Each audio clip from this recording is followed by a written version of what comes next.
Everybody, it's a Thursday night forum. And once again, you have your host here, Ray. Great to have everyone. We are about to take off here. And I'll be Gary, the wait, stewardess, I guess. the stewardess. Gary, we're waiting on Gary as always. He's last. He's always last to board, but we always wait for him. We're waiting for clearance from Gary. So Tony, while we're waiting for Gary to join us, how you doing? You all right? I'm so. I haven't How felt the greatest for last week. not feeling the greatest last week, and hopefully, this is a getaway here. This is an hour and a half or 2 hours of a getaway for everybody. 2 hours. It's in my Yeah, contract. it's in your contract.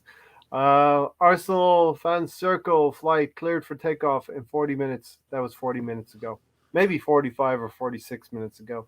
Boarding at gate 4 tonight, Tony, because can we win 4 in a row on Sunday, Tony? It's possible. Never know what's going to happen with that game. All things are possible. Your destination on this flight is London for the big game Sunday. Weather, I checked the weather again. Second podcast running. There will be showers just before kickoff, clearing to periods of sunshine and 21 degrees Celsius. At least a little while ago, Gary said he was in a seat. Are all of you in your seat? Did you stamp your boarding pass? Hit that like button, stamp your boarding pass. So come on in. Let's pull up a chair, as we always say here. This is Arsenal Fan Circle. And Gary made an early exit for the door. He's securing the doors now. So we always have an opportunity to beam people up here onto the flight. So ready for Arsenal chat, Tony? Yep. Hey, Stephen Denham, backed by public demand, sound of Ray, and he's here to command. Backed by public commission, he's going to take Arsenal Fan Circle on a mission. Ooh, a little bit of poetry there. I like it, Steve. Good stuff. Really, always good to have you here. And, it's crazy. It's crazy that we have people here. It's getting close to 2 a.m. there in the UK. So, really, always great to have you on board and joining us for the live streams. Tony, have you not been donkey punching any buffalo? Nah. Buffaloes are more dangerous than bears. They're bigger. And they're about 15 miles away, so I haven't went and bothered any. So I don't know if you know Tony, but Stephen has donated some hard-earned cash to your quest of getting that permanent leg, getting you towards 10,000. And every pound, every shilling, every dollar, every euro is equally. I'm waiting for Brownie to send me some Bitcoin. Equally appreciated. All of that is equally appreciated. All right, so Tony, while we're waiting for Gary, anyone in the chat you want to throw some questions at us, we will definitely take some questions because we're going to talk about a facile 3-0 win for the Arsenal. A good one, though. We go on to the next round in the Carabao Cup, round of 16 next. And we've drawn Leeds, Tony. So a quick word about Leeds in the next round. At least it is a home draw. Yeah, you never know what Leeds team you get. You don't know if they'll go bang in 5 goals or give up 10 goals or be a 1-1 draw. You never know with them. Yeah. Tony, have you not been donkey punching any buffalo? You already read that one, right? Gary, please no Uggs tonight. Or ergs, because Gary's copyrighted the UGHHHH. Every penny is a pound. Every pound is a prisoner. Exactly, Stephen. So, listen, great to have you all here. But going through the draw, we got Leeds, of course, at home. That's a good thing. We don't know what kind of Leeds we have, but I look at 3 other teams and 3 other big teams that made it through. Chelsea, Liverpool, and City, Tony, they made it through to the next round as well. Yeah, 2 of them made it in there by the skin of their teeth. Yeah, wasn't it Chelsea on the Chelsea and Tottenham? I didn't include Tottenham because they're not one of the big teams, but Chelsea won their shootout.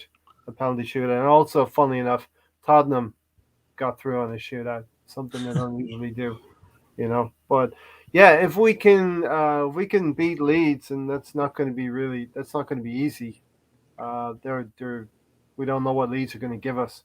But if we can beat Leeds, then we're in the quarterfinals of the Carabao Cup. I know it doesn't sound as good as the Europa League, but we're not in the Europa League. What do you get for winning the cup, the League Cup? Do you get into Europe? I I think you do. I think you might get in the Europa Conference League or whatever Yeah, it is. one of those. Well, listen, we got a long road to go. Even if we beat Leeds, it's a quarterfinal. We could draw one of the three big boys in Chelsea, City, Liverpool. But outside of that, you wouldn't fear anything like a Leicester, Brighton, a Burnley, or a Tottenham, a QPR, or Sunderland. Especially how strong of a team we've been fielding. We haven't been fielding under 23s and reserves. It's been pretty much starters or reserves.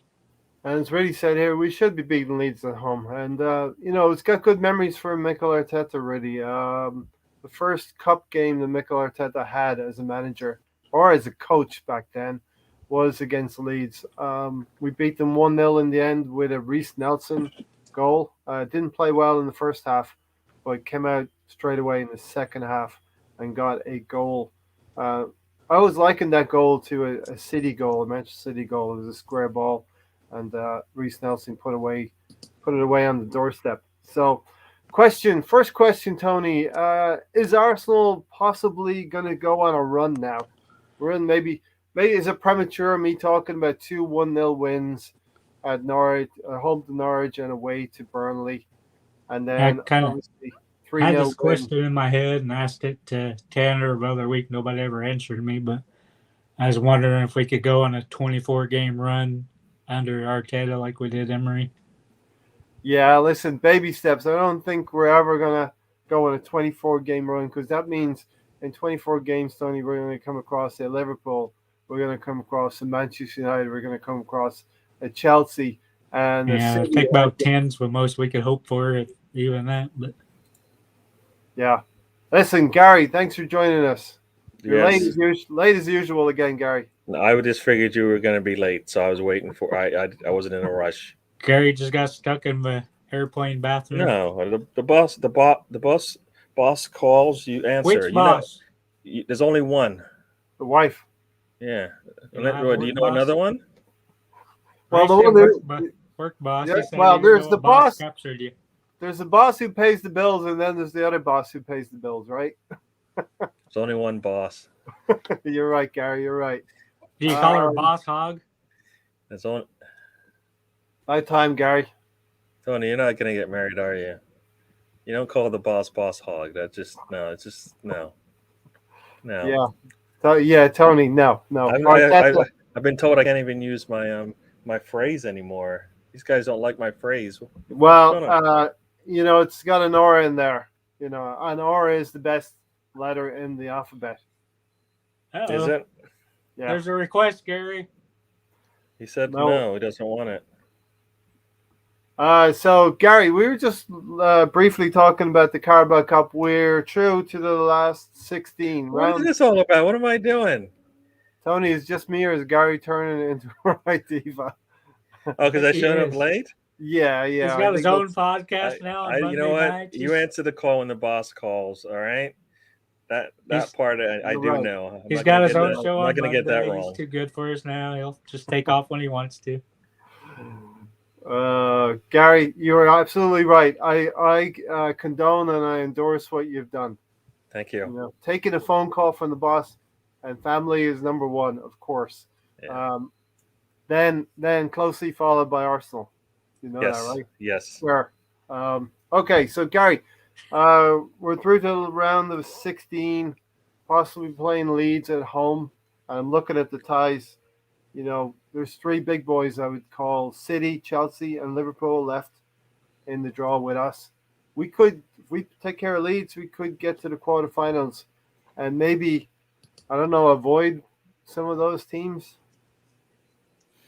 I know it's the Carabao Cup, but let's get a little bit excited about it, right? No.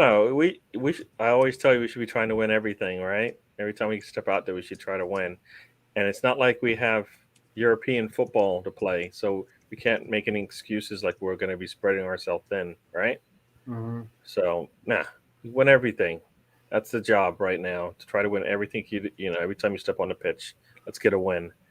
Um, Winning breeds winning, Yeah, right? And good we habits. can't be saying, we're not going to try to win. No, what is that? What does that mean? Why would you do that? That's just not a good state of mind to be in. All right, every time you step out there, you're planning to win. It doesn't matter if you're with the backups or if you're with the starters, right? You're trying to win, so Yeah. that's what we should do. Winning is a habit, Gary, and you should get into good habits. And hopefully, the team is starting to like winning games. And we see I've seen something in the last. We'll dig into this. I've seen something in the last few games, a desire in the team, a willingness to fight when things get tough. Norwich wasn't an easy game at home. It was. We were hurting against City. We came back after the break. It wasn't easy to uh, win despite ourselves. We didn't play well against Norwich. And then the Aston test for me, another test passed was Burnley away from home. Burnley are a team who try and get you off their game, off your own game. And, we got that moment of inspiration from Odegaard. And we didn't connect the dots in the final passes. But I see that as another step. Things are going to start to happen, Tony. I know you're not quite convinced about that. That's why I'm going to you first, Tony. Do you Tony think think it's kicking the can down the road. the pitch, the grass might have been a bit longer, the pitch might have been a bit dry, but when I used to play snooker, I used to play pool. You adapt to those conditions. You adapt the nap on the table. You adapt to the pace of the cue ball on the table, and the players should have adapted on the field to pass those balls in correctly. We had some great opportunities, Tony, especially through the middle. You wanted to see that, didn't you, Tony, against Burnley? Yeah, you'd want to see that, but going to the pitches, I don't want to hear any players bitch about the pitches in the No, Premier League now. no. They're all immaculate. It doesn't matter if they're wet or dry. The way the ball moves. Get out there and play and stop using that as an excuse. Exactly. As Steven said here, Ray, before we got Ramsdale, I wasn't too enthusiastic about signing him, but I have to believe what Big Dave Seaman said about him being or becoming a brilliant keeper. I think he's going to be a great buy.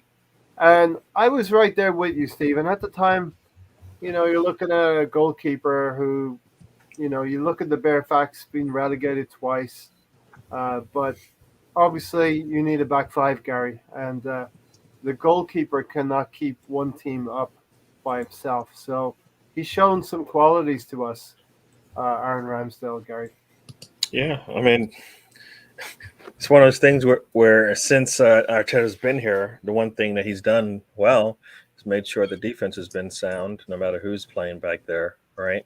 So I guess I can say that he's at least got that organized, either him or whatever assistants he's got going there. So the defense has been pretty good, but you don't win not scoring goals, and you have a lot of talent to score goals. So he needs to figure out a way to score goals with what he's got, and I think he's got more than enough talent there, enough skill to get the job done.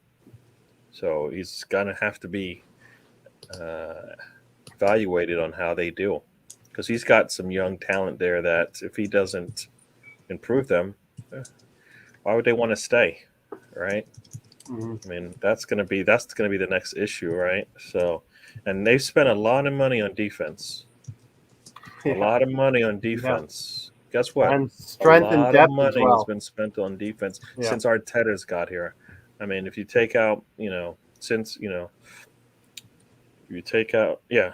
I mean, so they've shown us where they feel like they can do the best job, is, and that's with defense. But that doesn't win you. It doesn't win you matches unless you can score, Mm-hmm. and that's gonna. Yeah, I mean, 0-0 to the Arsenal isn't a good thing, right? No. And even 1-0 to the Arsenal isn't good with the type of talent that we have. So we are a slip away from giving up a goal.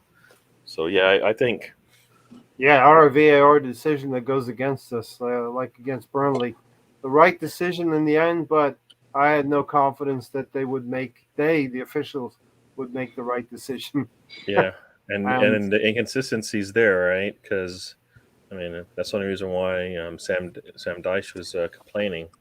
He said something similar happened to them last season. It didn't go that way for them. yeah, So yeah. no, I just for me, I'm not as much concerned about the back line and stuff like that since the defense has always been good, and that's with even worse players. And we've since got rid of some of those players and brought in better ones.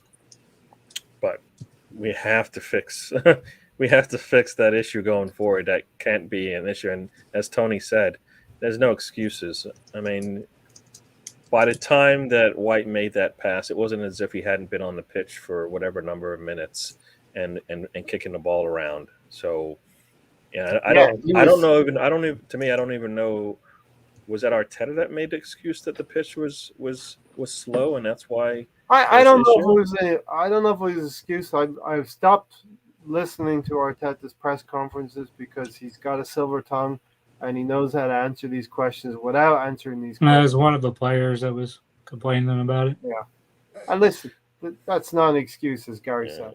yeah. No, I You know? mean, if everybody was, if only you were playing on that pitch, then yeah, it would make a case for yourself. But everybody's playing on the same grass. Everybody has the same Yeah, issues, and and you should adapt to it. Because what happens when it rains?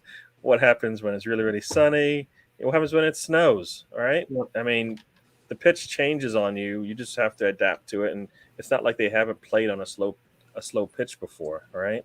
You kick and it, as you boot it, and the ball rolls like 5 feet, and you're like, "Well, I have to overcompensate now." All right, that makes yeah, so you you just adjust. You yeah. adjust. Uh, when I was playing football in my younger years, back in Ireland, I was always told, pass the ball firmly. It's up to the other player to control that ball. But now we want. I know a perfect pass is the difference between scoring a goal and not really scoring a goal. And I think Arsenal were a little bit too timid in making that pass. Really said They need Arsenal. to learn what the through ball is. Yeah, Arsenal ruined the Wimbledon game by not broadcasting. So I remember when I was younger as well, not being able to get games live. We've been spoiled in recent years. And as Stan said here, the geezer showing the game live from his phone should be knighted. NBA at the very Oh least. no, definitely, he should be given an outlet wherever he sits.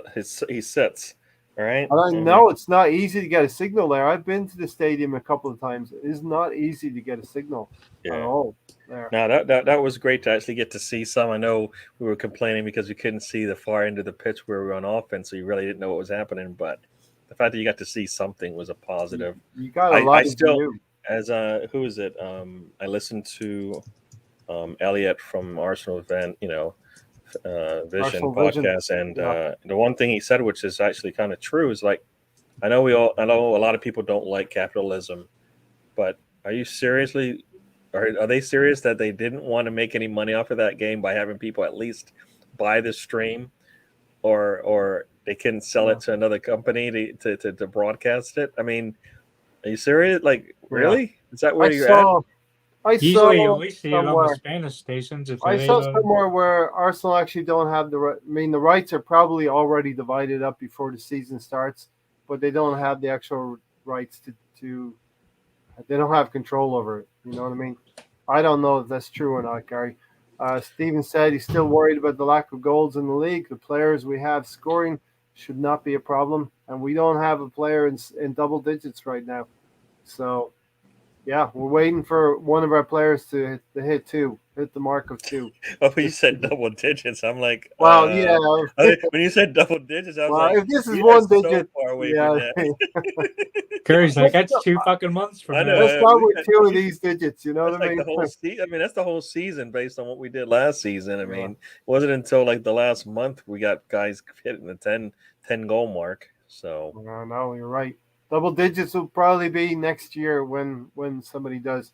yeah. Already, I hated the game that wasn't on, Tony. So yeah, we're all clinging to radio, audio, anything, a live stream. And why would you complain when you get a view from the stands as well, Gary? You have a live stream from this fan, and you get his view, and it's like you're a fan there. You get the No, view. it was like I said, it was cool. It was just like I said, just the one part where you're like, "What's going on over there?" You're looking, trying to move the phone so you can see what's going on to the left. So Uh, was he running out of juice, as Reddy says At here? one point, somebody said, "I think he's gonna have to go because he's only got about 5% of battery." So whatever however he was broadcasting, you could tell how much battery life he had on had left. Struggle is real. Steve And Dynamo. then eventually he realized he can make some money off of it, and by then everybody was like, "Are you serious? It's like 75 minutes into the match, and now you want to make some money?" And then everybody, and then it was off at that point. But it was like, I think he probably would have gotten the money sooner if he would have said, I'm gonna, since the game's not being broadcast, I'm gonna do it and whatever. I think he was only looking for like £20 or something like that. But by then, everybody's like, well, it's 75 minutes, and I think we had either scored the second goal. It was 77 minute. We got the second. Okay, goal. so we're up 1-0 1-0 with 15. You figure, if you can't beat Wimbledon, then I guess we're not that good. Sat listening to the game like it was on the wireless, 1938. Sky are going to fine or take legal action. Whoever watches the Pirate streams. Yeah, I hope not. I mean, what is this? What is up with Tony? What is he going after me for? Yeah, you. I didn't do it. Guy, What do you mean? Did. What is it? Steven Your last said you're comment being there. a diva. I No, just you scoreline was struggled to create confirming it. What's going on with that? despite the level of opposition. Exactly right, Reddy. Despite the opposition, we find ourselves struggling a little bit, Gary. It's almost like we goals. don't. It's almost like we don't have a plan going into the match, like how we should be able to, break down this team or enforce our will. Like I don't believe. I mean, I don't believe that the way we scored the goals at the later part of the game wasn't. They couldn't have been opportunities created like that earlier in the match. I mean, I don't know. Maybe Arteta didn't want to score too much on them. He's always being nice. Easy. A little bit like Pep nice. on Arteta, except for that last game. And he's not in a position to do that. He needs to win every match by as many goals as he can. James, good to see you, lads. Hope you're all well. We're all doing okay here. Leaving to go to university in the morning. First thing I'm doing is finding a pub to watch the game on Sunday. Oh, nice. Yep. Yeah, he's supporting Spurs, though, Gary. Oh, sorry. It's well, James. You bring some tissues with you, all right? Yeah. Bring some tissues. Good that you're leaving to go to university. Good stuff. Have fun. I miss those days. I would like to go back. Best years, right, Gary? Best years of your life, maybe? Those are some good days, yes. Really good days. Drink responsibly, James. Yes. Yeah, do that. Do everything. Luchadors in my house. There you go. How you do? Arriba. Yes. The luchadors here. So listen, when you're going to university, that's when you find your alcohol level. You drink too much, you see it later in the night. Try to find your level. The same structured setup, which restricts our creativity in the final third. So Gary, was your you know what the one thing I would say to the creativity or the lack of an attack, it's almost like they don't know that that's what they're supposed to do. Right? It's like the first thing they should be doing is trying to attack, and that's like the last thing they look like they're attempting to do, which I find really strange. It's like Arteta's in the back in their head telling them to slow it down. Don't look for that. Like Tony said, don't look for that through ball. Don't look. Wait for the player to become open. Don't pass it to the open space that they should be running on. These are things that you did in I guess it would be primary school, right? You see your buddy taking off, you make the pass, so they get on the end of it, and boom, they score, right? We don't seem to do that, and that's like just what you did when you were little. I mean, this is where they're making this whole thing too much of a business and not a sport like that people have fun with, right? They're not smiling because they're at work, Mm, yeah, right? They're yeah. at work. When you're at work, do you smile? Right? You're not smiling. That's what Um, they look like. They just yeah. went to their job. They just punched in, and then the manager told them what to do and keeps telling them what to do. And when they do it wrong, he goes, "I don't know. I never told you to do that." And then when they do go a little crazy, then he doesn't know what to do with himself. I don't. This is I don't understand. If we brought a 20-goal scorer to the team, we just reduce him down to ABBA levels, right? That's what we're seeing, right? Yeah. The man Yeah. averaged 20 goals for many years, I and now we can't seem to put him in a position to even shoot, much less score. It'd be one thing to say, you know what, he's getting many opportunities and he's missing them. He's not getting even many opportunities, so we can't even ask. We can't complain that he's not scoring much. It's not like he's getting chances to. Ooh, Matron. Yeah, I remember that. I remember those Carry On movies, Stan. So, yeah, Carry On Stan. Mm. Do you remember those Carry On movies, Gary? I don't know what are Oh, those ones. British humor, BBC Carry On movies. Carry Uh, On camping, Carry On this, Carry On that. So, yeah, good stuff. Even though my Matron wasn't good, Stan trying to go in full Sam mode tonight. So Gary, before you come on, I was kind of just asking the question. I know it's 2-1-0 victories where we didn't really perform to the best of our abilities, and we got a 3-0 win in the cup, and it is just Wimbledon. yep. Can we go on some sort of a run now, Gary? And that includes future games. Tottenham, Brighton. After that, Palace, Villa, Leeds. I I'm I not asking you to put your neck on the line no, here. no, no. You're saying can we go? We can go on a run. I just don't. I just we should be improving every time we come out there, and we should have the improvement in the Wimbledon game should have been leaps and bounds, right? Because the Yeah, the quality of the opponent wasn't. isn't at the level that we're going to see Yeah, on Sunday and on most Sundays, right? yeah, yeah. So if you can't even thrash Wimbledon, then how are you going to even compete against anybody in the league? And those are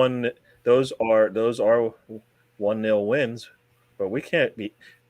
The team shouldn't be happy with that, right? If they're expecting to do No, some, not 1-0 wins. No. not the way they were, not the way that they, the scores were made. Yes, you get lucky. I would, if it was a defensive struggle and they were just flying around, clearing balls and all of that, I would say, okay, yeah, it was a tough 1-0 win, but it wasn't at all. I mean, I don't think it was at all. I think when you don't even, like I said, if you don't even try to score, it makes it a lot easier on the other team. So yeah, it's not. It could be the start of a streak, but I wouldn't expect it. I mean, I want it to. I want, like I said, my my prediction for the game is one that gets us ahead of you know that team. Yeah, on Sunday Hmm. evening. But Yeah. that's more. That's what I want. If I go by what's this? Carry on. Okay. Carry on camping. So have What? a look at that later, Yeah, I'm or gonna. Yeah. whenever you Uh, have time. yeah. No, I feel like we got wins. That was the plus. Mhm. Whether or not you can build on them, I'm not sure because I didn't like what did we do good? What was the tell me some positives about those games. Uh, you look at Norwich at home. We struggled big time, and we got a big slice of luck to get that goal. Right. Yep. I felt we improved our performance going away to Burnley.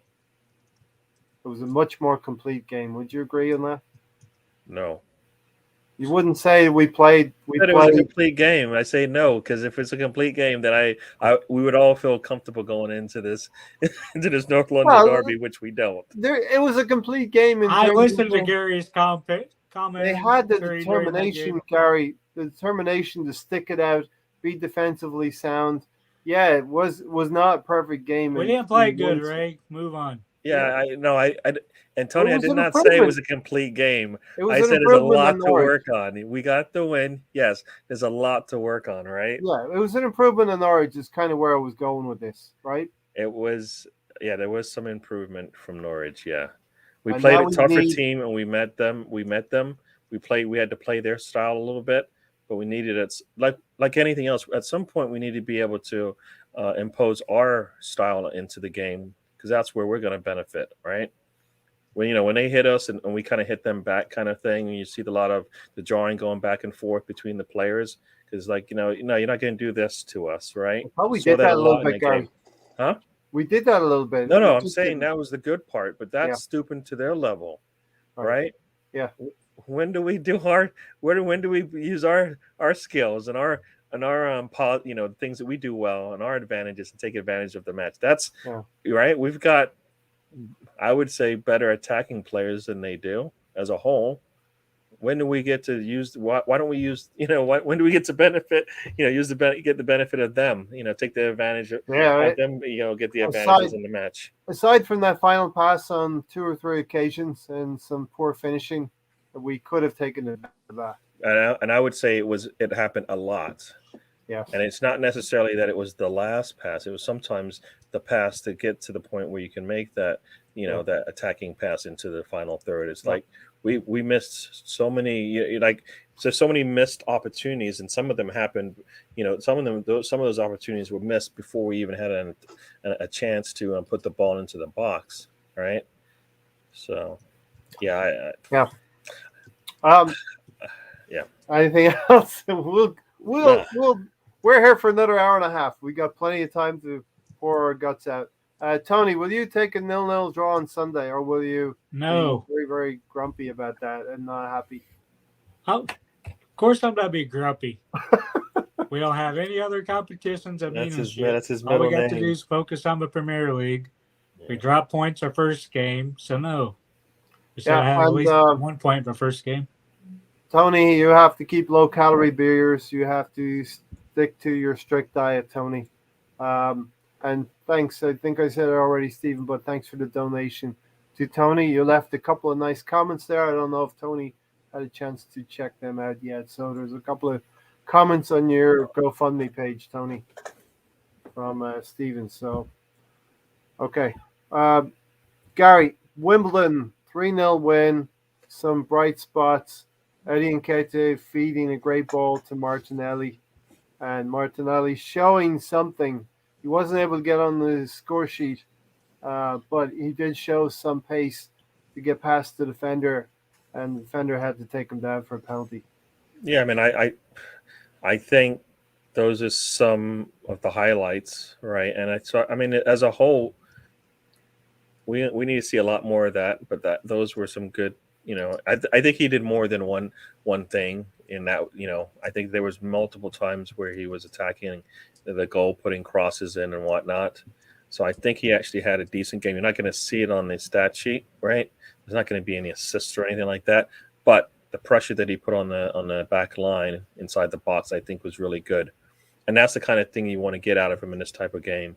There wasn't anybody to receive those crosses that he made. The best thing he did was put so much pressure on him. They had to bring him down in the box. But I see, the little bits that I saw, and at least the people that were there and they commented, I think he actually had a good game. Yeah, that's what my next question to you, Gary. I know you're we want Martinelli. Most Arsenal fans want Martinelli to click. Do you think he did enough in this showing? He's done enough for me since he's come back from injury.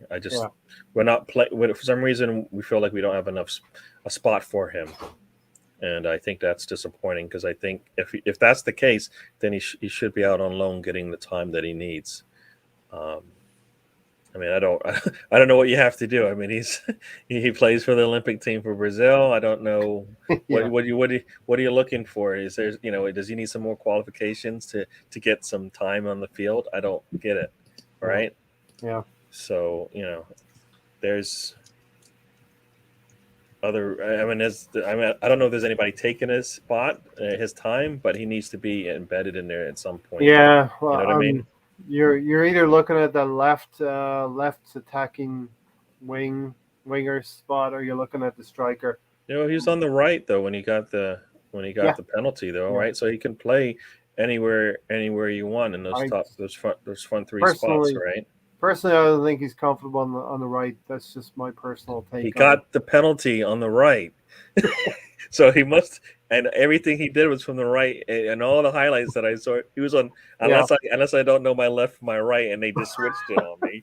It was, he did everything it was on that his live right. Flip the feed. camera on you, Gary. It was that Flip live the feed. screen. It's mirror. It was a mirror image, so they were playing with Yeah. my head, playing with my eyes. Flip the Yeah. screen on you, Gary. Tony, what's your take on Martinelli and his plight in terms of trying to make an imprint to get back into Arteta's mind and thoughts? You know, I think he's going to have a hard time doing it. For whatever reason, Arteta doesn't seem to fancy him. He barely featured last year. I thought he should be playing a minimum 30 minutes pretty much every game, coming in for Lacazette, since Lacazette always goes off at the 60th minute. Mhm. But I don't think there's much hope for him getting in a team unless just injuries force him to play him. Other than that, I don't see him getting in there. We just hope that he's done enough that if we shouldn't be, hopefully we're not going to be in trouble. But we're in a situation this season where we need a goal. He's going to think about Martinelli from the subs bench a little bit. A little bit back and forth here. Reddy says we need Saha. Stan is asking who's going to be on the wing for us. I do agree it could be either Pepe or Saka. I think you answered that one. And we really need a winger, he said, preferably that's comfortable on either flank. Instead of Eddie, why not use Balogun? Eddie's on his way out. That's a tough one. Trying to find Balogun some minutes is going to be a tough one. It's not hard. You went all and gave him a 5-year contract, and you put him out on loan, which meant you're going to play him, right? That's usually what it means. Eddie doesn't what want. minutes would you Eddie have was given him? close to being out, and he didn't go. So where would you have given him minutes, Gary? Just Eddie sits. He doesn't. He sits. Okay, That's it. yeah. I mean, yeah. There still is that pecking order where he sees Eddie and Nketiah. There's no pecking order. He's not going to be. We're giving all these. Why are we giving all of this attention to players that don't want to be here or won't be here unless they go by an area, Gary. Right? It doesn't make any sense, right? It's part of the plan. Right? Well, Gary, Kolasinac is not going to be here next season, but yeah, he's gotten 2 games. Why? we're going to need Lacazette. No, Kolasinac. Or Kolasinac. Yeah, The fact that he even played is just ridiculous. Yeah, I agree with that. Yeah, and that is the type of Especially things at that we're center seeing back. done with the team, where people are getting playing time that shouldn't. All right. No, I mean, and the deal with Nketiah is he could have gone to Palace, but his demands were too high. His personal terms. And he doesn't and like why he comes on and plays so many little minutes. He's still the last remnant of what Arteta's trying to do. Arteta's trying to change the culture, move players on, and he's one of the last remnants along with. And why wouldn't he want to go play football? Yeah. You know what I mean? He's worried about the money, right? But guess what? If he puts in enough goals, he'll get his money back, right? If not, he won't even be playing, so it won't matter. Mm-hmm. But if he wants to play football, then you go somewhere to play because you're not getting it at Arsenal, right? I mean, I'm just like I don't know if Arteta is just he's not clear when he tells these players, you're not going to play for me. So I asked you before we came on. You all right? You're in good mood. I don't know what you want. What do you want me to smile and say everything's Gary's good? fucking out of coconut. We'll get to the good stuff. I got coconut water sitting right here, ready to go. Well, drink it. Get in a fucking better mood. I got my beer. Tony, Stan said begin to lose faith in Pepe. I think if you give Pepe the time, he will reward you. You're just not going to like 95% of everything he does. but you're there. You're there for that 5%, Stan. I So think with micromanaging hurts him. micromanage. I think he's benefiting from it. We've seen that last season, I and think it hurts him. you both didn't agree with me that he did put a shift in at Burnley, especially in the first half. I know you didn't agree with that. Tony, Lacazette off the mark with a penalty. It's good to he hasn't gotten any games so far, and for him to come in and score is a good thing because we're Yeah, gonna need Laka at some point this season. yeah, he's been scoring in the preseason and behind the closed door games. He hasn't really gotten any game time. Nice to see him get in there and get a penalty. He's never missed one for us. So, think about it. If he left and got a contract, it's going to be for a long period of time. Probably makes up for any losses in money that he has coming from Arsenal. Nketiah. Nketiah, Right. yeah, he'll get a long contract. Yeah. 75,000 a week somehow. I understand Pepe lacks consistency, Stan, and that's the thing. But you have to hang in there. You have to hang in there for the Well, goals. you know what? Okay, tell me this. Did you like what you saw from Xhaka when he came into the game? In the Wimbledon game, yes. Hmm. What side was he on? Right side. Where does Pepe usually play? Right side usually, but he can't. Who's going to play on the left side most times? He looks better on the left. Most times, Xhaka on the left. Is this you trying to trap me? No, I'm not. I'm trying to trap you. I'm just telling you that it sounds. Usually it's a Millsworth Road that's on the left, right? Well, not as a winger. Sometimes. Yeah, sometimes. Where are you going with this? No, I just feel like Pepe might. Saying there no place unless for Pepe. Xhaka when Xhaka shows up, then we're like, yes, that's the Xhaka we want. And Pepe, like you said, will be there forever and not doing anything. And it's like at some point you're just going to have to go with your youth because they're actually out there doing stuff, right? And the potential to grow is bigger there than it was with Pepe, all right? I still consider him young enough. But he's not. I know he's not. He's not young. No, he's not. He's not young enough anymore. He's been with the team 3 years now. Yes. And we're not seeing him get anywhere close to where he was before he got there. Yeah. I mean, he's not getting. I don't think he's getting. One, I don't think he's getting the coaching. One, I don't think he has the right mindset. Right. I thought he did well at the end of last season. Last 10 but that's the end of last season, and then we come into this season, and it's like we got to start all over again. What was the point of all of that if you're just going to come in? Every player has to start all over again. No, you look at those last games, and you tell me you start off this season, and you're like, all right, I got to start all over again. I forgot everything that just happened at the end of that season. You have to build up your fitness again. Come on. What? Oh, come on. What does physics have to do with the mentality? You don't start a season the way you finish the season. Why not? You're supposed to build on it. That's the whole point of it. What do you mean? How in the world are we supposed to get to the top 4 and to win a championship if you're not going to build on the previous game, the previous season? The whole point of it is to do that. That's why when we won the FA Cup, the thought was, all right, now look, they got a little feel of winning something. They're going to want to do it again. Guess what that means? You come into the new season hungry and ready to go. That's what most teams do, right? Well, Liverpool, right? What happened to Liverpool? I think they did they lose Virgil? No. I'm talking about on their little run, right? Before they won the Champions League, didn't they play in it and lose?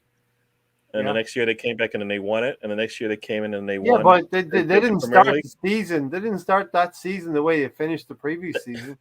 Mentally, they did. Well, yeah, but physically, we're talking about. Well, no, we're talking. They both. They look. You can see it. You can see a little bit of hunger. You can see a little bit of drive, a little bit of fight. All right. No, you're not getting next. No, there's no excuses for coming into the season not hungry and ready to do better. Aubameyang probably had his worst shooting and scoring in 10 years. So he doesn't come in ready to say, you know what, that was just a blip. All right? No, If not, then you're in the wrong sport, right? Ray's saying it's all mental and it's built on last No, I'm season's saying it's Aruba. physical. We're It's talking about different two for different things. Pepe. But No, listen, it's the same. They both go hand in hand. You got to do both. Yes. yeah. Physically, you're not going to be ready, but you're going to be. So But- instead of giving me 90 minutes, maybe you can give me 60, 70. But Right? Gary, for 38 games in a season, you're not going to be physically and mentally 100% for every game. No player is going to be physically and mentally 100% for every game. So tell me which one of these games that Pepe was giving me 100%. He's played, what, 5 games now? Tell me one of them that you said, all right, he gave me 90 minutes. I don't think any of our players. Now you're going to tell me, I'm going to give 100%. you another excuse. Ray, Which you one, poked the when did bear too Aubameyang fucking play a much. game and you The went, Bears oh man, after he played a full 90 minutes there. That was great. Last Tell season me against Leeds, home to No, Leeds. this last season. We're not talking about Park last Ray, season, haven't Ray right? seen poked it. Yogi too You much. haven't seen it, right? So We yes, haven't so seen it. that's where the problems are. Yeah. Mentally, it's not there. Physically, it's going to catch up, right? But give me something. If you're enjoying the discussion, hit the like button. There you go. Gary and I going toe to toe. Yeah. But Kenneth, you know what? That Kenneth Williams. I know he's in many a movie, right? Yes. I know that face. Yes. Yeah. He's the one that's the matron. Yeah. Yeah. Pepe will do well, just not under Arteta. Arteta doesn't use players to their strength. He hasn't got a clue. Arteta ruins players. I mean, what do you say to that, Ray? Cannot disagree with that. I have no evidence to disagree with that. But I want him to be able to figure out how to get these players to play better, but he hasn't been able to do that. Especially the ones that need it, the ones that have the big potential, the ones that we need to lean on, right? Gary, exactly. Why doesn't Arteta use players who should be forgotten about? They're no good and they should have left. Yeah. We're talking about Nketiah. I mean, he should have left. It was the player's choice not to go. Yeah, and you don't have to play him. Exactly. That's the part that also goes into this. He comes we back. all He want to doesn't. see Balogun, right? Well, that's the whole. Isn't that why they signed him? They went through that whole thing. You're not going to play until you sign. So the man signs, and now they're like, "Oh, well, you know, it's all seniority." What? What? Yeah. And you know what? That's going to play into one of our topics tonight. Granit Xhaka is going to walk into the team on Sunday. He's trying to piss me off. Oh, more, aren't you? No, we have to preview. We have to preview the game. You're trying to upset me even more. I'm trying to smile and I can't. And now look what you did. Gary, I'm not trying to piss you off. I want you to come on the channel. Stop poking the fucking bear, Ray. I would have rather had Lacazette playing against Norwich and Burnley over Aubameyang. Yeah. Personally, you know what? All of our starters could have played, but some of them needed to rest. So, if this were Champions League, they would have played and they would have played again, right? They would have taken especially if it was Champions League and then it was a North London derby, they would have played. You wouldn't have said, you know what, we're going to rest you. We're playing Wimbledon. That game should have been over by halftime. And then you rest whoever you want, right? You get 5 subs, is that right? Or just 4 subs? Probably 3. 3 subs, yeah. Kolasinac is like that employee who somehow manages to keep his job despite not getting close to the target. He's not even, you know what? He's not even putting a mark on the chart. You know, like you have the targets and you have your goal and it fills up and you get to the top and it's like, poof. He doesn't even get a line, not even one line, because he's not, When you complete that level and your energy levels go right up there on the game. Tony, what would you have done with Saka? Steven said he needs a rest. He should be sat on the bench watching games. Home. Arteta will end up ruining him and Emile Smith-Rowe. But Saka would have been at home. Didn't he play well against Wimbledon? And maybe that's a way to bring him on and to get him playing. He's looked tired. He's looked rugged. He should have been home resting. Yeah. Instead of playing a pub team. Yeah. You could say that, but he's also been involved in our 2 league goals that have led to 6 points. Still doesn't mean he should have been rested. Laka scores against the Big 6. Alba doesn't. Alba only scores against shite teams. That's Tony. So listen, we was 49 minutes. Gary, let's get to the second goal. Emile Smith-Rowe, I like to see Emile Smith-Rowe adding goals to his game. And, it was what you could say was a simple finish at the end, but one that he needed for his confidence, I believe. Yeah, I mean, you've got players in the box and attacking a ball that's just not being cleaned up by the Bouncing goalkeeper, around. right? So Yeah. you jump on it and you clean it up, put it away. That's what we should be doing, all right? So yeah, we all need. Everybody needs goals. It's good to see him get a goal. I mean, those. So I would say maybe Eddie's goal was like a typical goal, but all the other goals were things that you just the calls went your way, ball dropped your way. Mm-hmm. Outside of Eddie's shot, that's the only goal we had since I guess since we played West Brom, right? And we had those 6 goals, and most of all of those, I Yeah. mean, half of those goals were legitimate goals that we kind of really set up. a goal that we worked for. Yeah, we That's what worked you're for. trying to Yeah, say. yeah. So,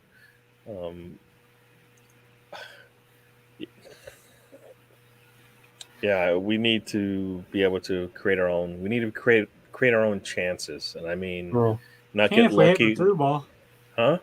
So we can if we do through balls. Yeah, I don't know if that's in the vocabulary of the Arteta. But it was attacking. almost coming off in the Burnley game, That's Gary. gonna be in volume 2 of Lego Binary, Gary. We were close. We were I got a close in the advanced Burnley copy game. of it. Yeah, but see, close means what? You did almost one time we did it.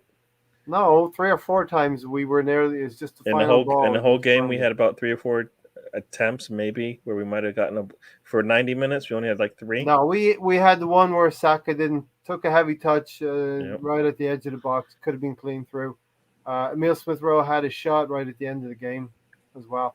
And then we had counter-attacking opportunities that like I said, we've had many opportunities to try to put ourselves in scoring positions, and it's like they never practice these things.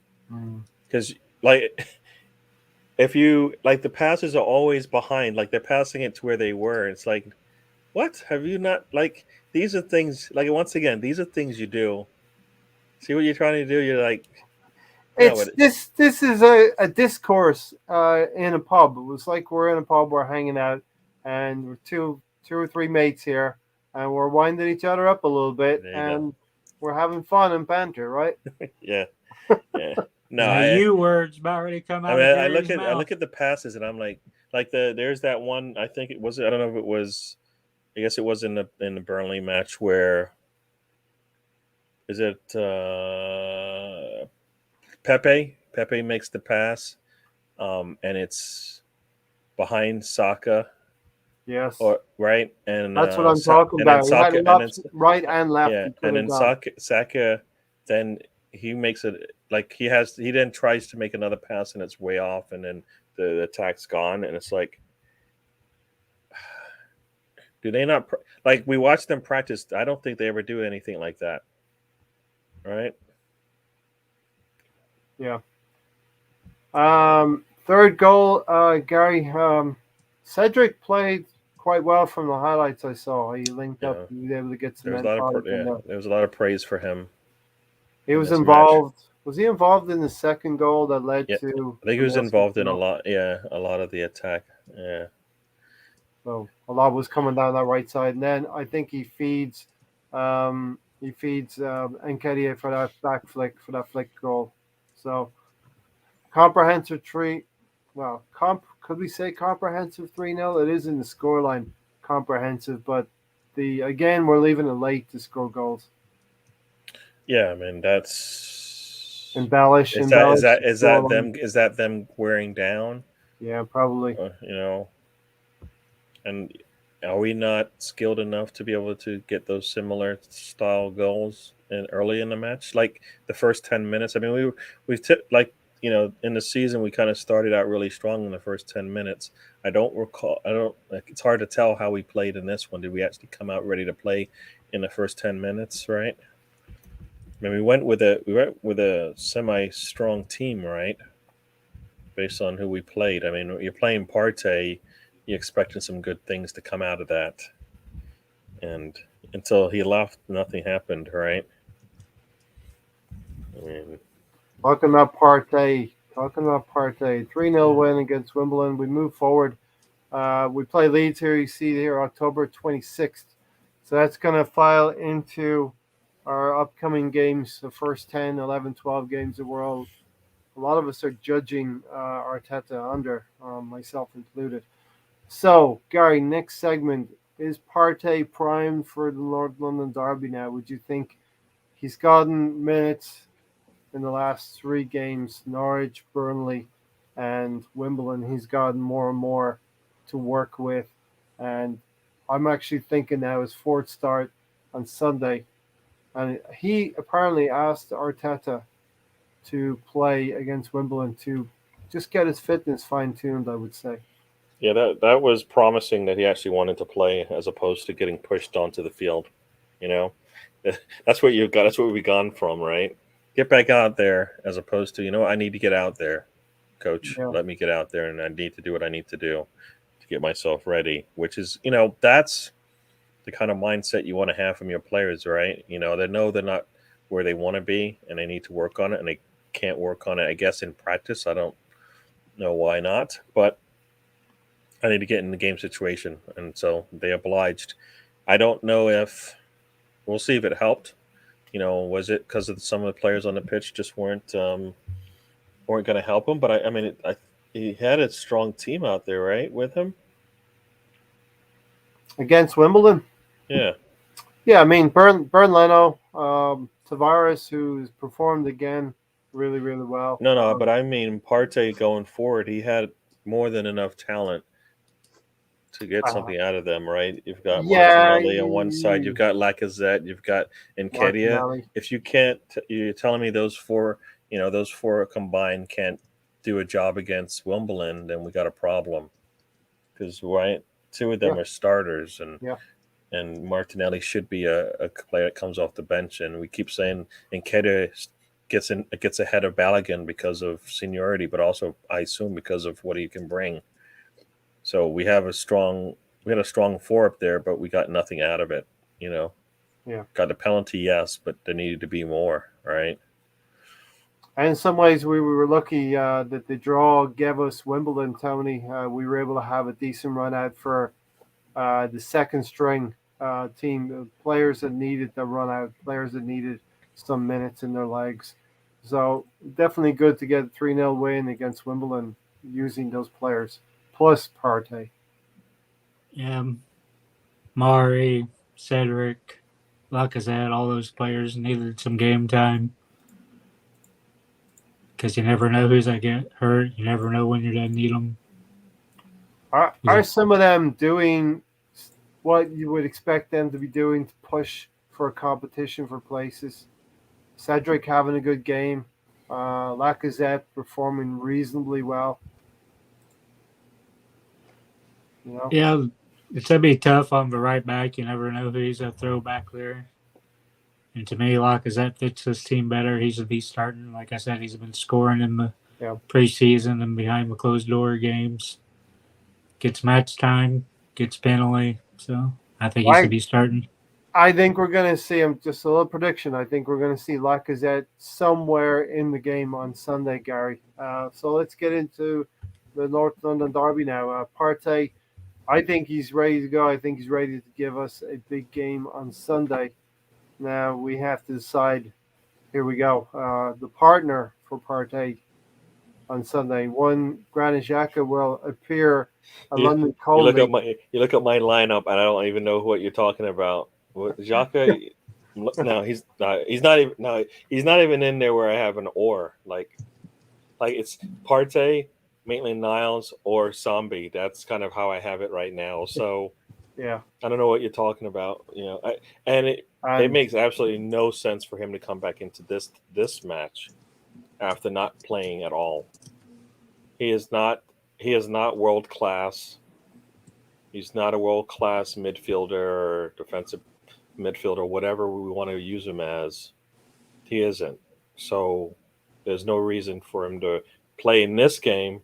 This would be no different than bringing Partey back too soon to play in a North London derby, right? And then having to pull him out.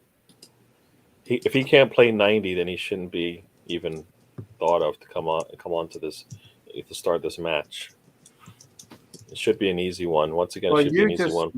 you just know, under the gaze of Mikel Arteta, while they've been training, and he's not been eligible to play games for these 3 games, you know, Granit Xhaka is, hey boss, look at me, I'm training really well. Hey Mikel, look at me, I'm the leader on the field that you want.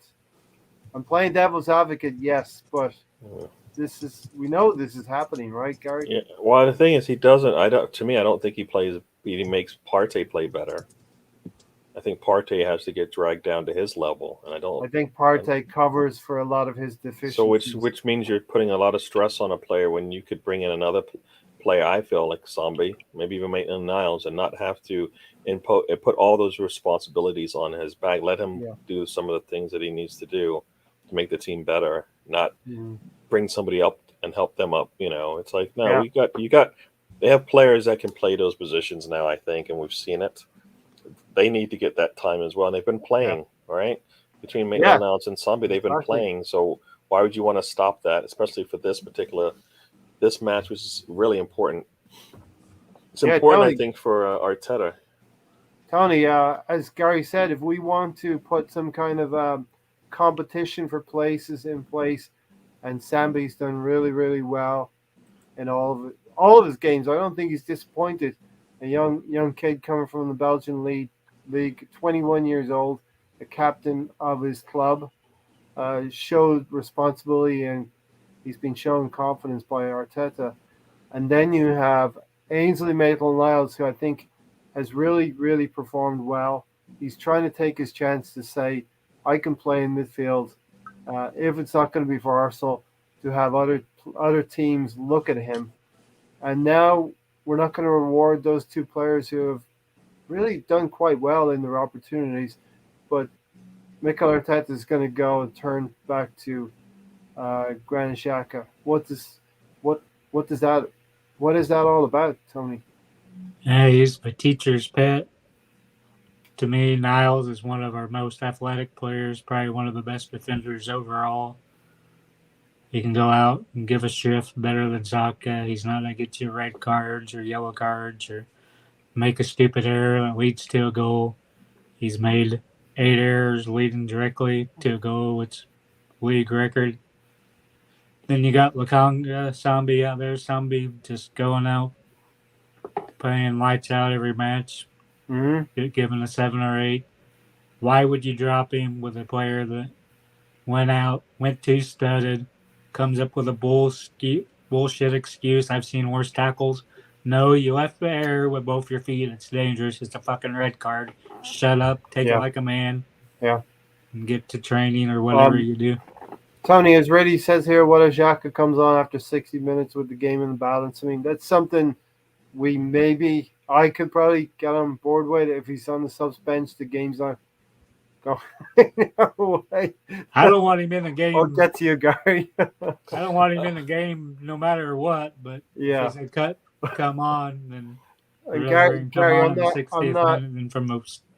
not saying these things to try and piss you off. This is the situation we're in, right?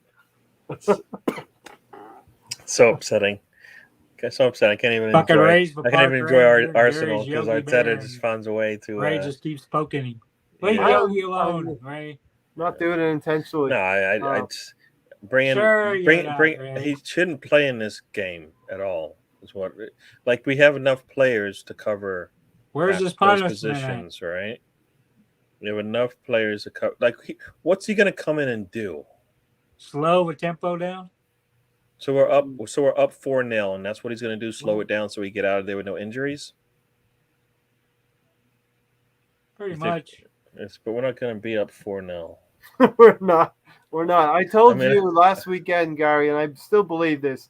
We're going to score less goals than last season, but probably get a few more points than last season. You think? Yeah, we'll find out. I guess we'll find out. 1-0. Not that we're going to get a whole lot of 1-0. See, 1-0 is not a good sign. That's a really poor sign. Yeah. It's a really poor sign if you're thinking we're going to be winning a lot of games 1-0. Why? especially What is against Saka, relegation Milsruf, teams. Odegaard, Aubameyang, Lacazette, Martinelli, Balogun? What are they doing if you can only get one goal in a match? They're following the manager's tactics. No, but why would they want to stay? Who would? Saka's not going to stay if we're only good for one goal a game. Like Bukayo Saka. Exactly. Yeah. Why would he want to Or stay? That Smith makes no Rowe. sense.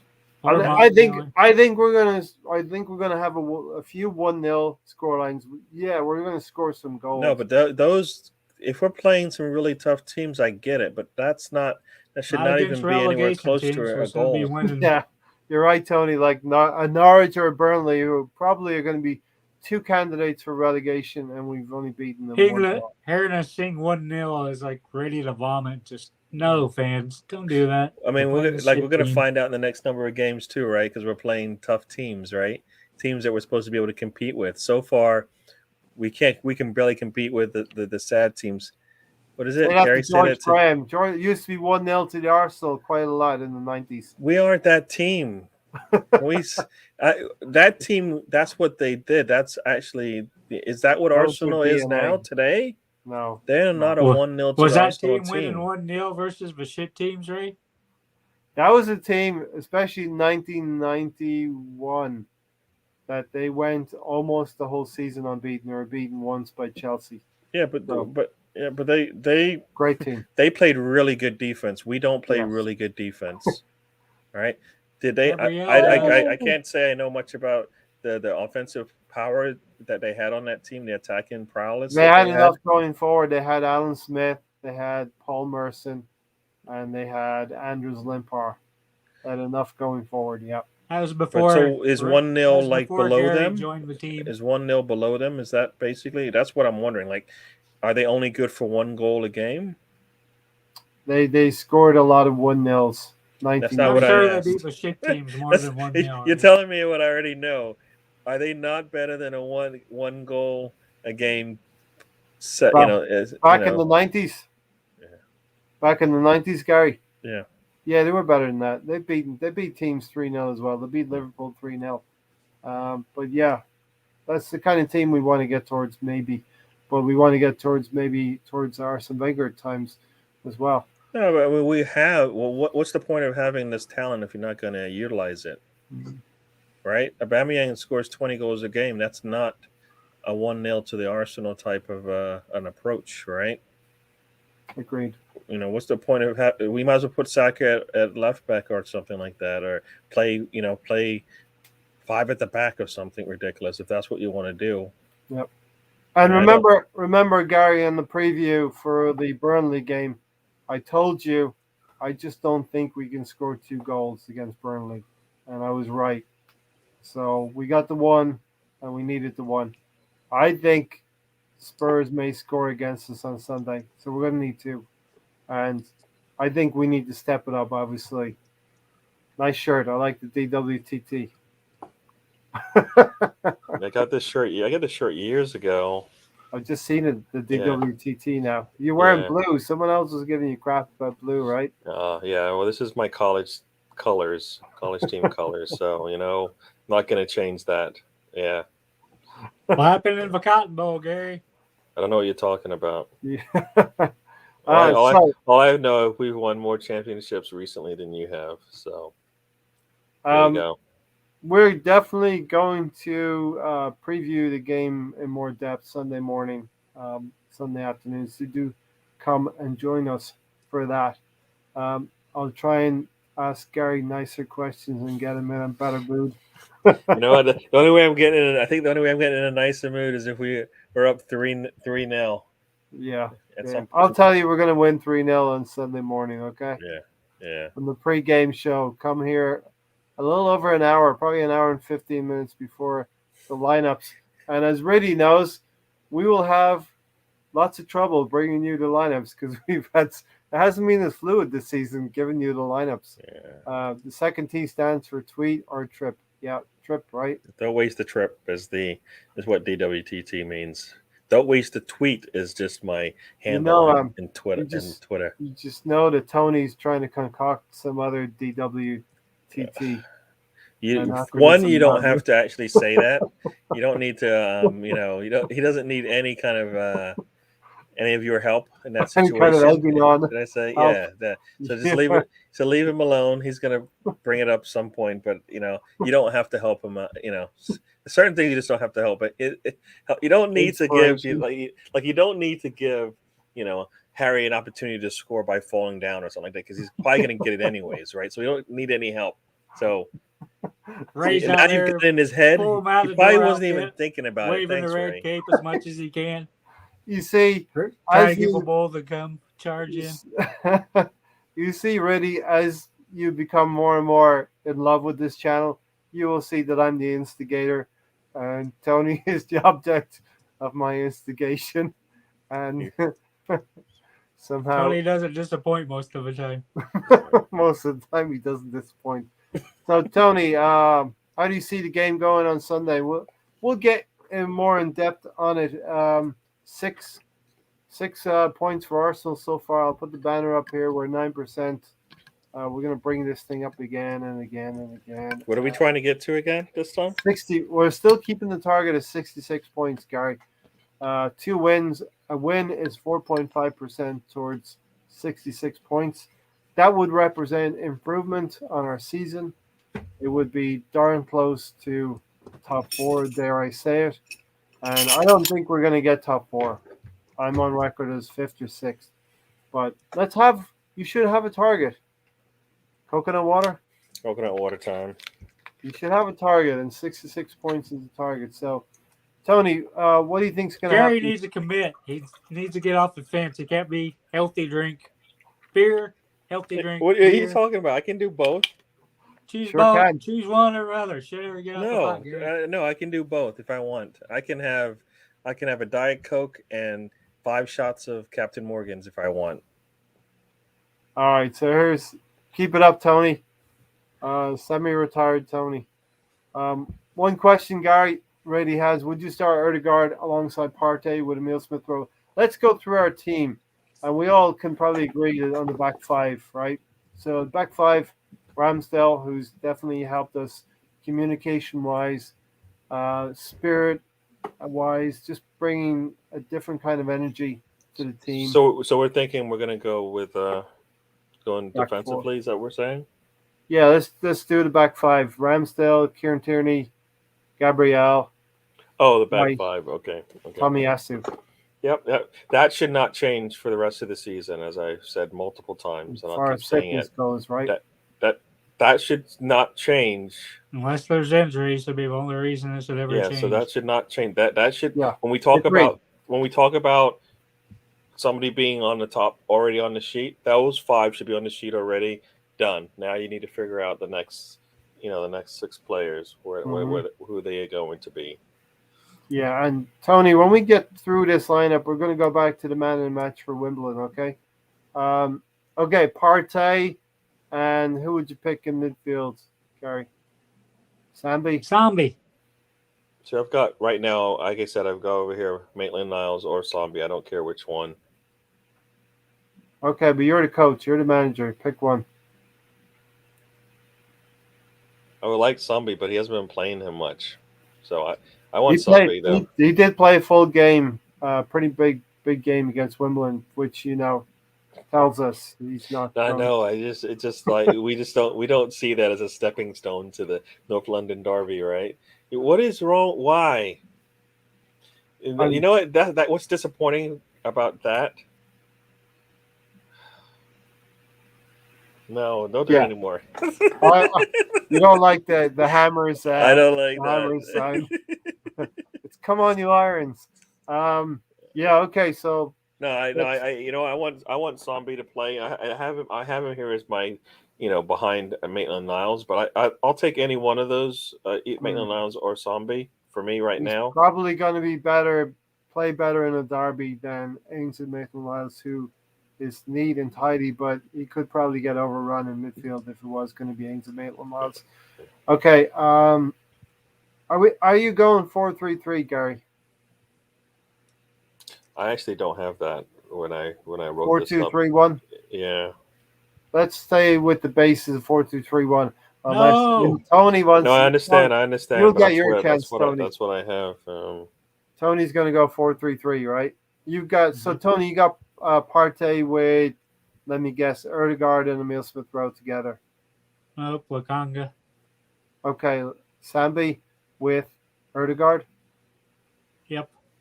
Okay, Gary. I like that.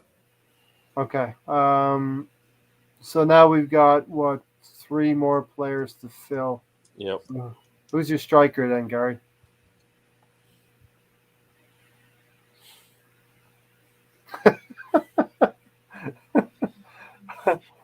The other We two. don't.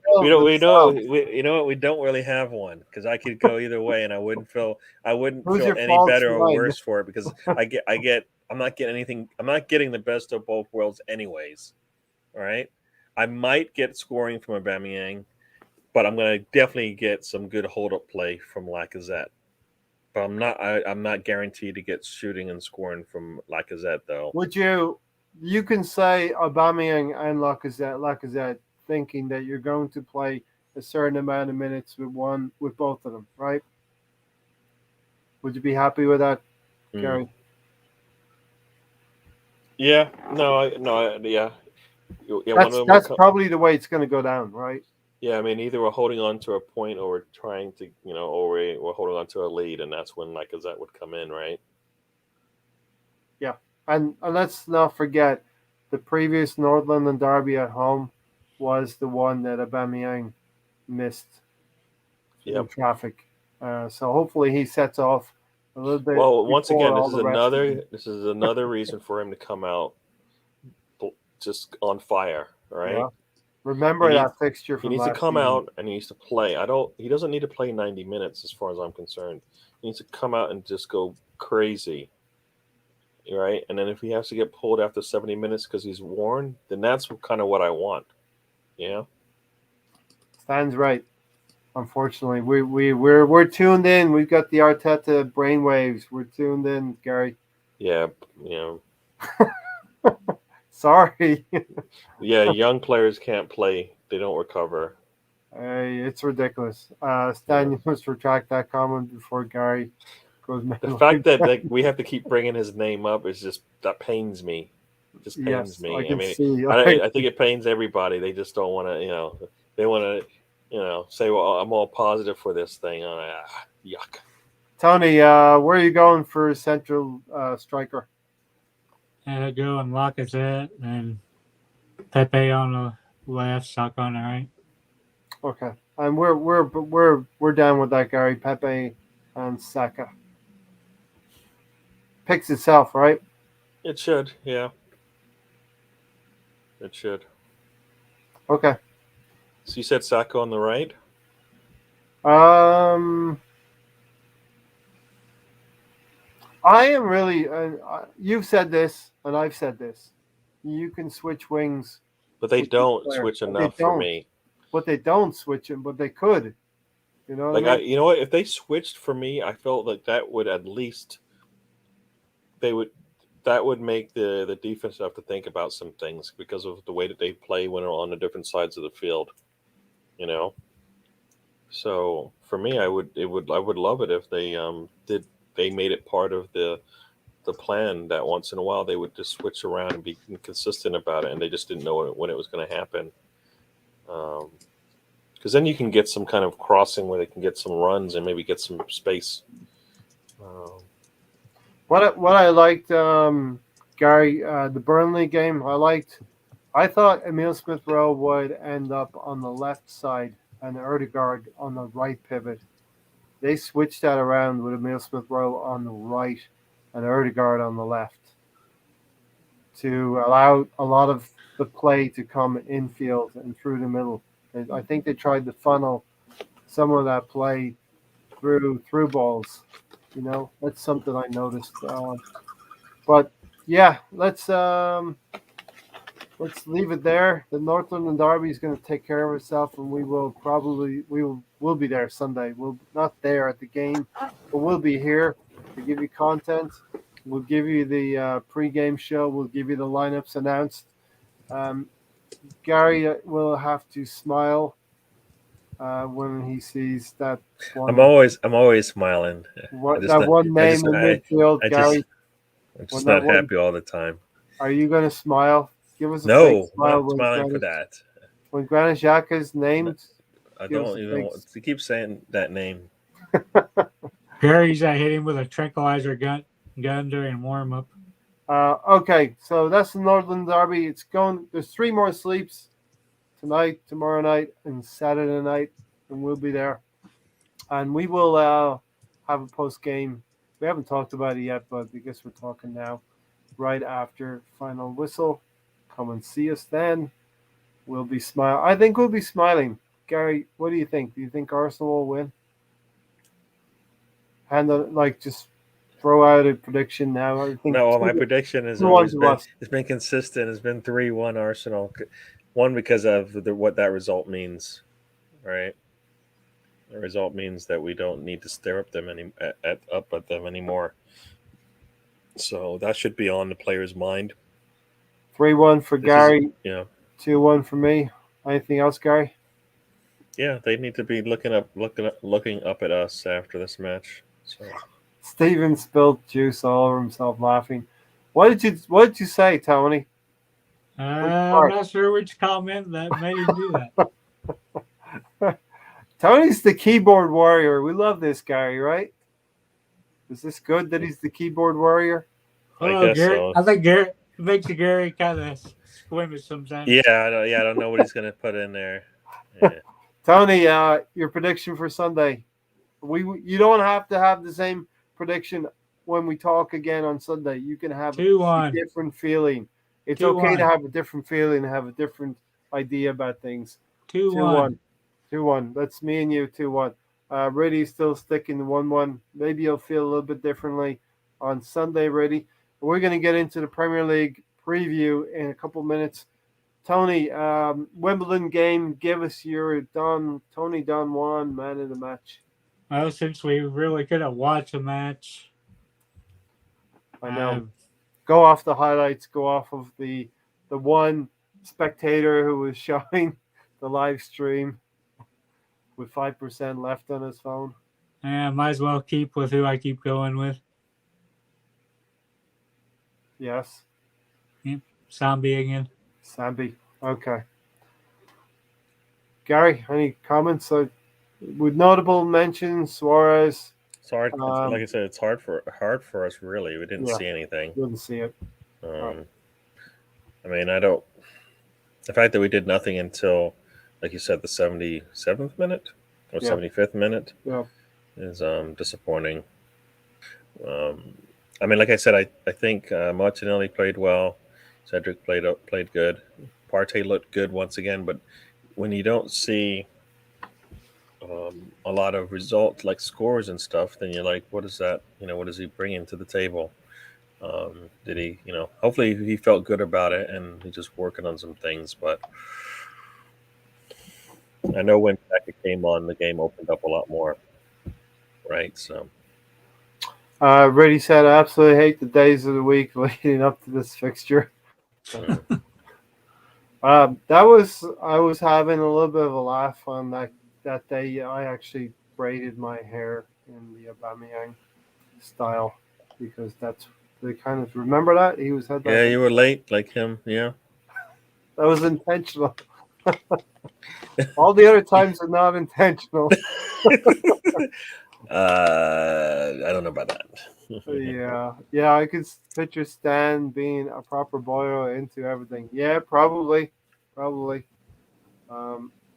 There will be no fouls, so another Odegaard. There will be lots of fouls, so another Odegaard peach. Tony, you'd be okay with 3 free kicks from Odegaard, right?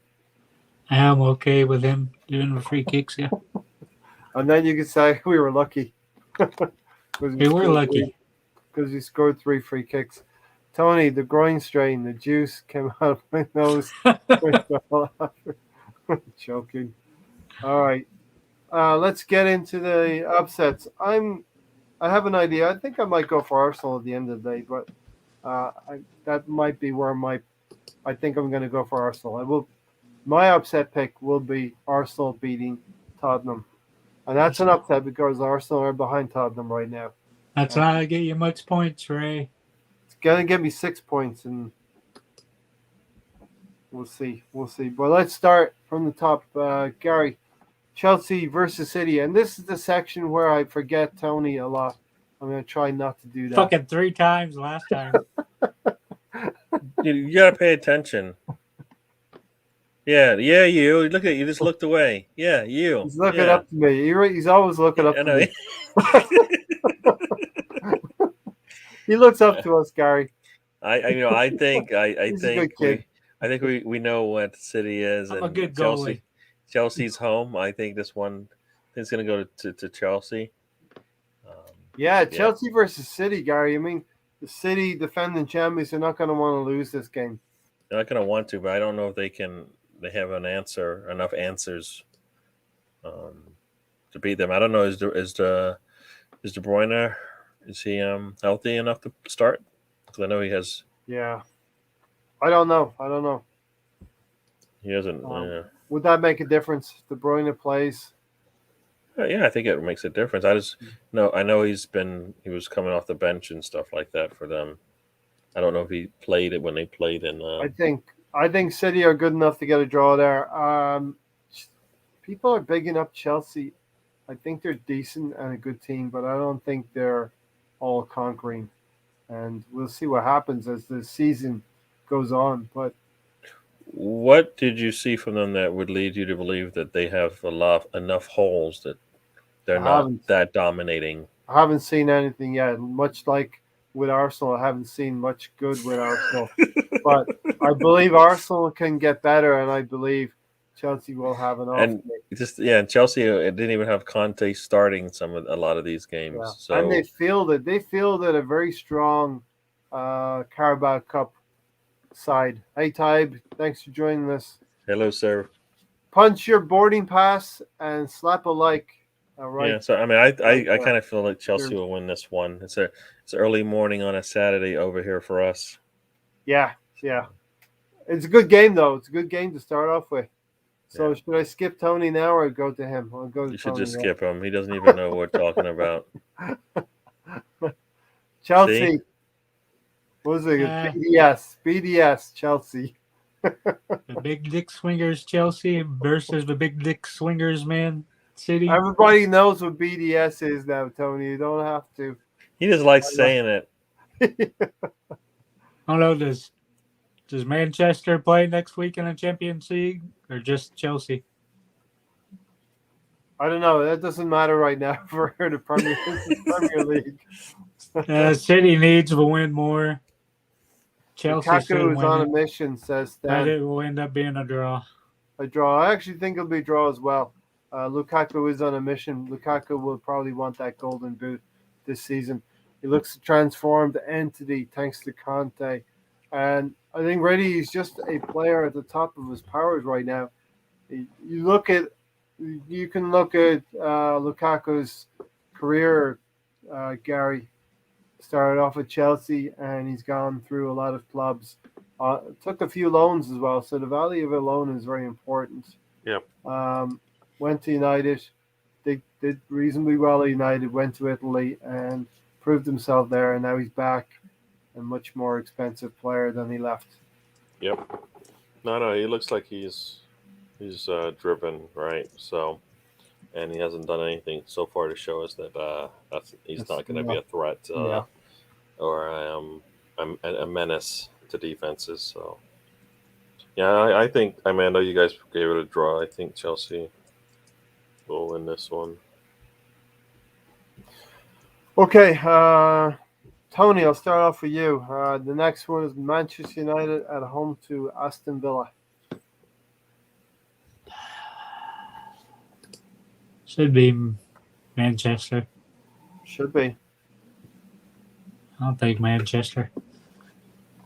Yeah, I think Manchester United, they've always had some struggles historically with Villa. And I think Villa, they went out to Chelsea in the Carabao Cup of the weekend. So They'll want to rebound, but it's a tough one, Gary. Manchester United at Old Trafford. I think United will win that one by 1 goal. Yeah, I mean they're home again, so they're gonna want to play, like you said, get that stink off of that loss that they had. So, yeah, I think United will win this one Next one up, comfortably. Gary. Those first two, actually, United and Villa and Chelsea City are on at the same time. The next one, Gary, is Leicester at home to Burnley.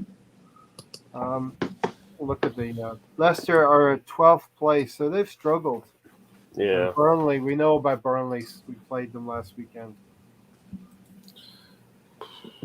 I don't even know how Leicester has. Do we know how? I don't even know how Leicester's been playing. Not good. Not good. They've struggled. Yeah, they were beaten by Brighton, and Brighton are one of the surprise packages of the season so far. There's always a team, Gary, that Mhm. goes, and we'll talk about Brighton when it comes around, but there's always a team who surprises you in the first 4 to 6 games. They jump out toward the top of the table, and Brighton seem to be efficient, Yeah. winning 4 and losing 1 of their 5 games. No, and you're saying that you think Leicester? I think Leicester But City will win this one. Wait, Leicester City is home. let me tell you about Leicester Yeah, City. yeah, they're So, home. Leicester City were beaten by Brighton. They were beaten by City. They beat Norwich, and they were beaten by West Ham. Remember that game where it just got away from them? They had a Yep. player sent off. West Ham jumped all over them. They did beat Wolverhampton Wanderers, but a lot of teams are doing that right now. So Leicester have struggled a little bit, and they are on 6 points right now. Yeah, I guess they've been 2 wins struggling, from but I 5. also feel like they Same as us. I mean, if we're looking at teams like Leicester.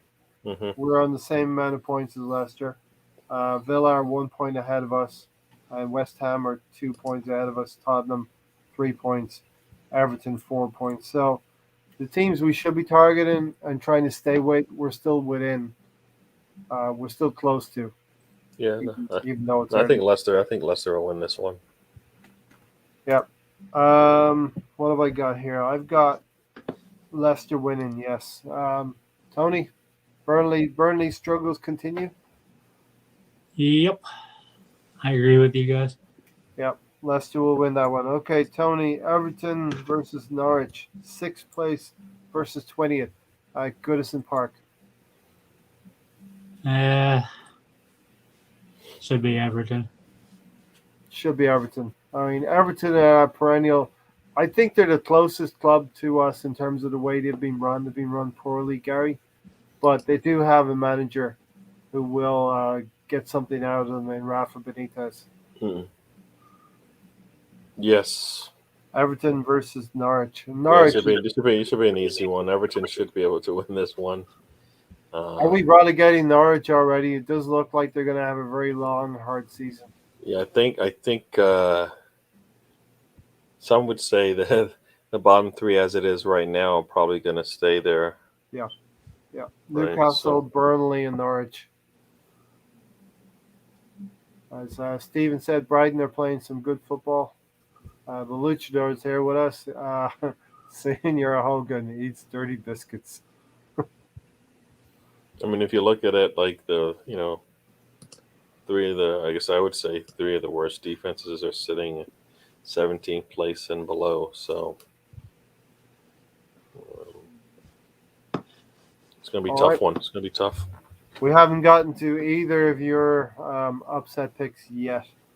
Next one up, Tony, Leeds, 17th place versus West Ham, 8th place. And I think this is going to be a really good game. I think Leeds. Yeah, wouldn't surprise me if Leeds gets a win there, but I don't think I'll go with that as my upset pick yet. See, I'm trying to entice him there, Gary. A draw for me. I've got Leeds versus West Ham. Where's the scoreboard, Ray? Actually, I'll flash it up now. I've got West Ham winning that one, Gary. Yeah. Even though it is on the road, I think West Ham will still get something out of that match. I just think they got too much going on. Boy, I'm really sad right now. Yeah. It can change in the flash of an eye. Tony had a good result the last few weeks. So he's jumped ahead of Sam, who was in the lead. I picked up a couple of valuable points. So mind the gap, Gary. Mind the gap. Yeah. Tony's on 27. He's looking happy right now. Sam, 19 and a half. Ray, 22. Gary, 6. Stan, 4. And Darren has yet to get off the I board don't yet. think any of us got any points last week except for you. Yeah, I picked up some points. Anyway, Why are you like in third place even though you've got the third most points? oh, you Second right. most I points. should be second. I should be second. Thanks, Gary. Move yourself, Ray. Come I'll tell Sam you just leapfrogged me over him. He'll be happy to hear that. So has everyone had their say on Leeds West Ham, Gary? Yeah, no, I actually think West Ham. I mean, I know He They've said West had Ham some wins on the road. indifferent Move results. on, Ray. Gary. you what? You said West Ham wins on the road. Move on. That's They've struggled. West Ham have struggled in recent weeks. I took advantage of one of their struggles to get some points. So okay, How can you? Watford, What do you say? Struggle? What do you mean by that? they drew their last couple of games. West Ham? Yep, they drew against Southampton. No, West Ham. No, In the league. Yep. okay. Oh, I'll tell you. No. I was looking, and you're right. I was looking at. They had some of the. They lost to United in heartbreaking circumstances last weekend, Mhm. and And they they're drew doing the okay two in the Europa. Doing okay in the Europa League, but maybe their eyes are on the Europa League now. They drew with Southampton. They drew with Crystal Palace, and the last win was that one against Leicester City when they jumped all over them. Leicester having a player down. Mhm. Watford at home to Newcastle, Gary. Yeah, I was looking at that one. Ugh, I'm going to go with a draw. I think it's going to be a yucky game. Okay. Yeah. Listen, you're going to go for a draw. Listen, I think we're going to get through all of the topics I have for the podcast. So, Gary, if you want to throw a topic out, Tony, you want to think about a topic in about 5 minutes, 10 minutes, we'll just extend How it a are you little already bit. out of topics, Ray? Because, Tony, well, you got to make it to 2 hours. Plus, in the It's in my chat. contract. Plus, in the chats, if you want to throw a question or two at us, do please do that. Watford versus Newcastle, Tony. And this week's Who Gives a Fucking Game of a Week, Watford wins. Newcastle fans give it F. Who cares about them? I've got a draw for this game, so Watford Newcastle draw. Maybe Willock will step forward and score a goal. Brentford, good game, Gary. We're going to see what Liverpool can do at Brentford versus what we did at Brentford. Do you think there'll be any difference there? You think there'd be any different? Yeah, I think there'd be a big difference. Yeah. Liverpool have jumped out pretty well. They've done pretty well this season. So you think Liverpool will be able to handle Brentford? I believe so. Yeah. At their place. Yeah. I mean, we were a sad team. It should be a win for Liverpool. Noble took a cold penalty. Watford 1-0. David Moyes. I think their eyes might be on, as we feared for them, their eyes might be on the Europa League a little bit, and they're going to get distracted. Stan said, I guess it's a big weekend. I'm looking at Formula One. I'm looking at the North London Derby, but there's boxing in there. There's WWE as well. 2-0 to the Scousers. And F1. You forgot F1. You're always bringing up F1. I said I'm looking forward to the F1. I have to see the highlights of the last. I know what happened with Verstappen and Hamilton, but I want to know from anyone who's watching now, whose fault was it? Was it Verstappen or was it Hamilton? What happened there? I don't know if Gary or Tony are into Formula One that they're going to be able to answer that question. So, um, Brentford versus Liverpool, Tony. I almost want to go with this as my upset, but You're running out of games, Tony and Gary. I'll go with a draw.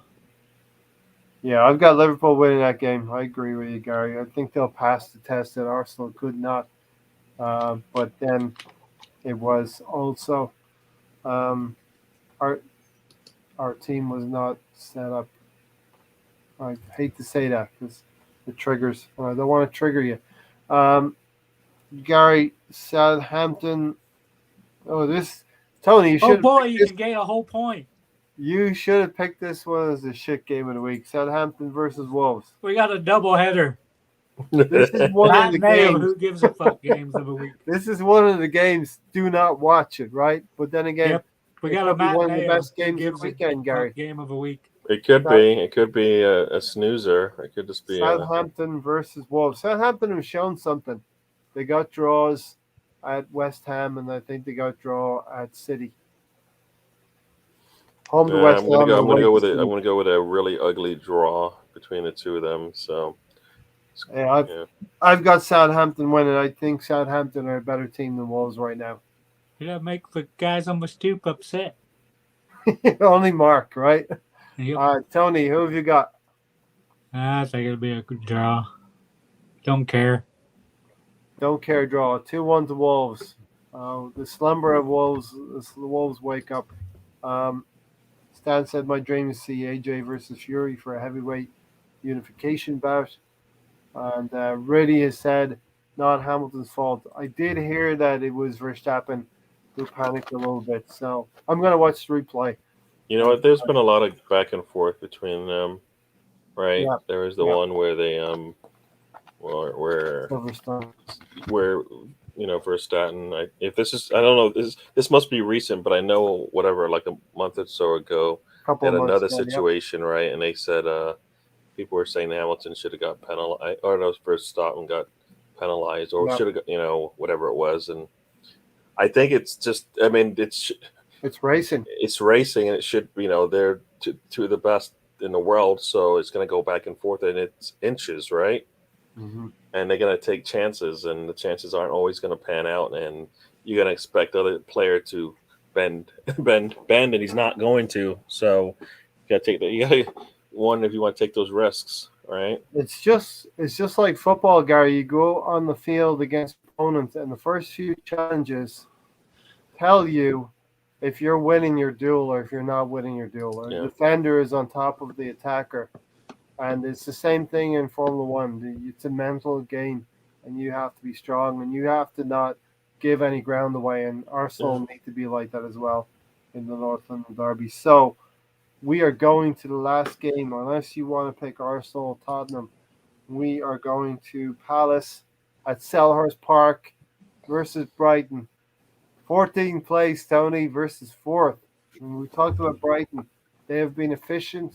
They've won 4 of their 5 games. But we have Patrick Vieira, who beat Tottenham and put us in a good mood and put us singing 1-0 to the Arsenal against Norwich. Yep, at home I have to go for an upset. Brighton's to come down to earth. Brighton to come back. Boys are to come out with a victory. Tony, you're going for that upset. Yeah, I have history in Selhurst Park. Palace versus Brighton. I think you're good for a draw at least. I have a draw down for that game, but my pick is obviously Arsenal beating Tottenham. Gary, Palace, and Brighton. Gary looks deep in thought there. He's a man who looks like he's on 6 points. Yeah, I mean, I was gonna, my thought was I was going to go for Arsenal anyways, so I'm going to stay with that. So you're going to go with Arsenal? Yeah. All right, Gary. You picked well. You picked with me, and you picked the right choice. But the Palace game is really intriguing. You don't know which teams you're going to get in that one. Palace, Should- under Vieira, Palace could be a decent team at home, and they have always been pretty decent at home. Yeah. Well, I mean, and then also, yes, Brighton might have been struggling, maybe, but I mean, they've well, yeah, I think Brighton will win it. I'll tell you the truth. So that's why I didn't pick it for my upset. All right, so you're going with the Gunners to beat Tottenham, which will be an upset in of itself, just Yep. because.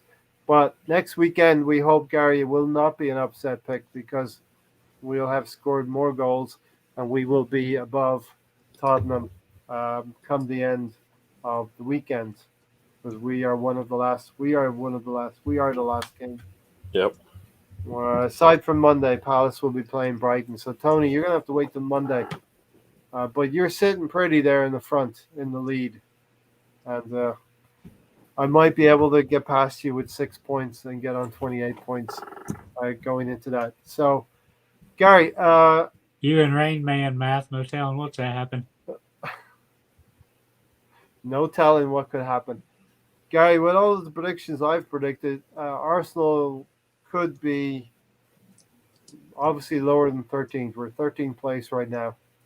But if we win against Tottenham, we're going to be 10th place after 6 games. It will mean that we need to obviously do more and be better. But looking forward, taking the Spurs game out of it, we're going to have Brighton coming up to the international break, and then we will have Palace at home, Aston Villa at home, and that is a Monday and Friday. Palace at home and Villa at home.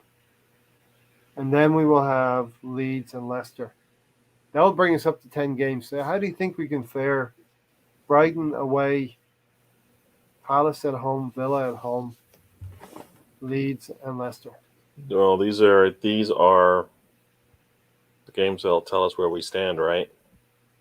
I mean, Yeah. these are the teams that, if we're going to make a move, we're going to have to win these matches. So starts on Sunday, and then it doesn't get any easier. These are teams that could come out there and perform, do a Brentford on us. Yeah, and it's going to be tough. This is what you play for. So, I mean, outside of the, most people think outside of the one loss to Brentford, all these other matches are going to, we're only one loss behind where we should have been most likely, but that's a tough stretch of games for us, which is sad because it shouldn't be. But no, we're gonna. I want to see how we play. We should, I'm looking to see us improve and get, solidify certain positions on the pitch. Hopefully, we do that. Like I said, I hope we've solidified the 5 players at the back. Right. It's just a matter of Partey staying healthy. Yeah. Yeah, I mean, Partey is going to be vital to our season. Really says we'll win all of those games 1-0. Okay. That's a little different than Norwich and Burnley, all right? Yeah, I mean, we had a couple of 1-0s in there against Villa, against Leicester. The last 2 of those 5 games, particularly, I would be okay with that. Well, listen, we all just said we thought we were going to beat Tottenham on Sunday, right? So, Tony, the other 4 games, Brighton, Palace, Villa, Leicester, what should we be targeting for those 4 games? 12 points. He doesn't give up any ground, Gary. He doesn't budge at all. Gary, we need to turn the season around. The only way we do that is if we get wins, right? Yeah. So Brighton away from home, we beat them 1-0 with a Lacazette goal last season. Palace, we won. We won that game. It was a draw last season, 0-0. So if you're going on the same as last season, we have to improve, obviously, but we will only get 4 points. If this were the reverse fixtures, well, we beat Leicester away, actually, so it will be 7 points. So I think we need 8 points, Tony, from those 4 games. We Right? need 12. Okay. Do you want to What's compete in realistic? Europe or not? Yeah, I do. So we need 12. Okay. Gary? 1 game at a time, right? We shouldn't Yeah, I even can't. talk about this. I can't like we until I see some progress, which I have not. I know there's been some, but not enough for me to. Gary's looking Yeah. tipsy. Not tipsy. No, I'm not tipsy. No. Yeah. No. What's in that coconut water, Like Gary? coconut water. Yeah. No, I mean, I think we can win them all, right? It'd be nice to go into international break on a streak, right? So Mhm. hopefully that streak continues from where we are right now. It'd be nice to go right. That would be what? 1, 2, 3, 4, 5. Gary's coconut water is half Captain Morgan's 3, half 6, coconut water. 9. Let's say we get 4 wins out of 5, just for So shits and I mean, giggles. that's six matches plus a cup match in there. So you got 8 matches. Can we go on an 8 games winning streak? We're Probably not. probably gonna fall on one of these. So that's what is that? 12. That's 18 points. Sorry, you're saying 18 points? Is that what you're saying to the international break?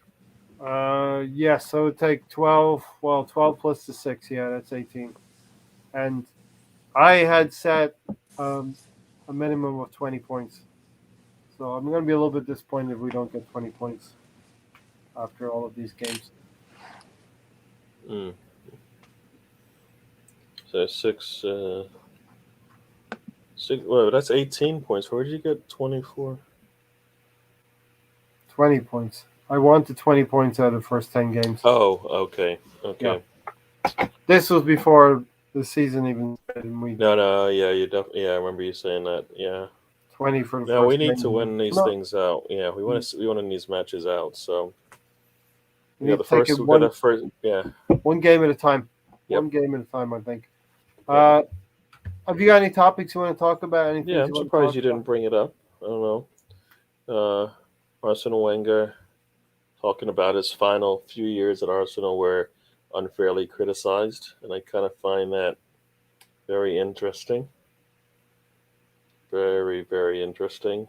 So I'm not actually aware of the quotes, but basically is that he feels he was unfairly criticized for the last 2 or 3 years of his tenure. Yeah.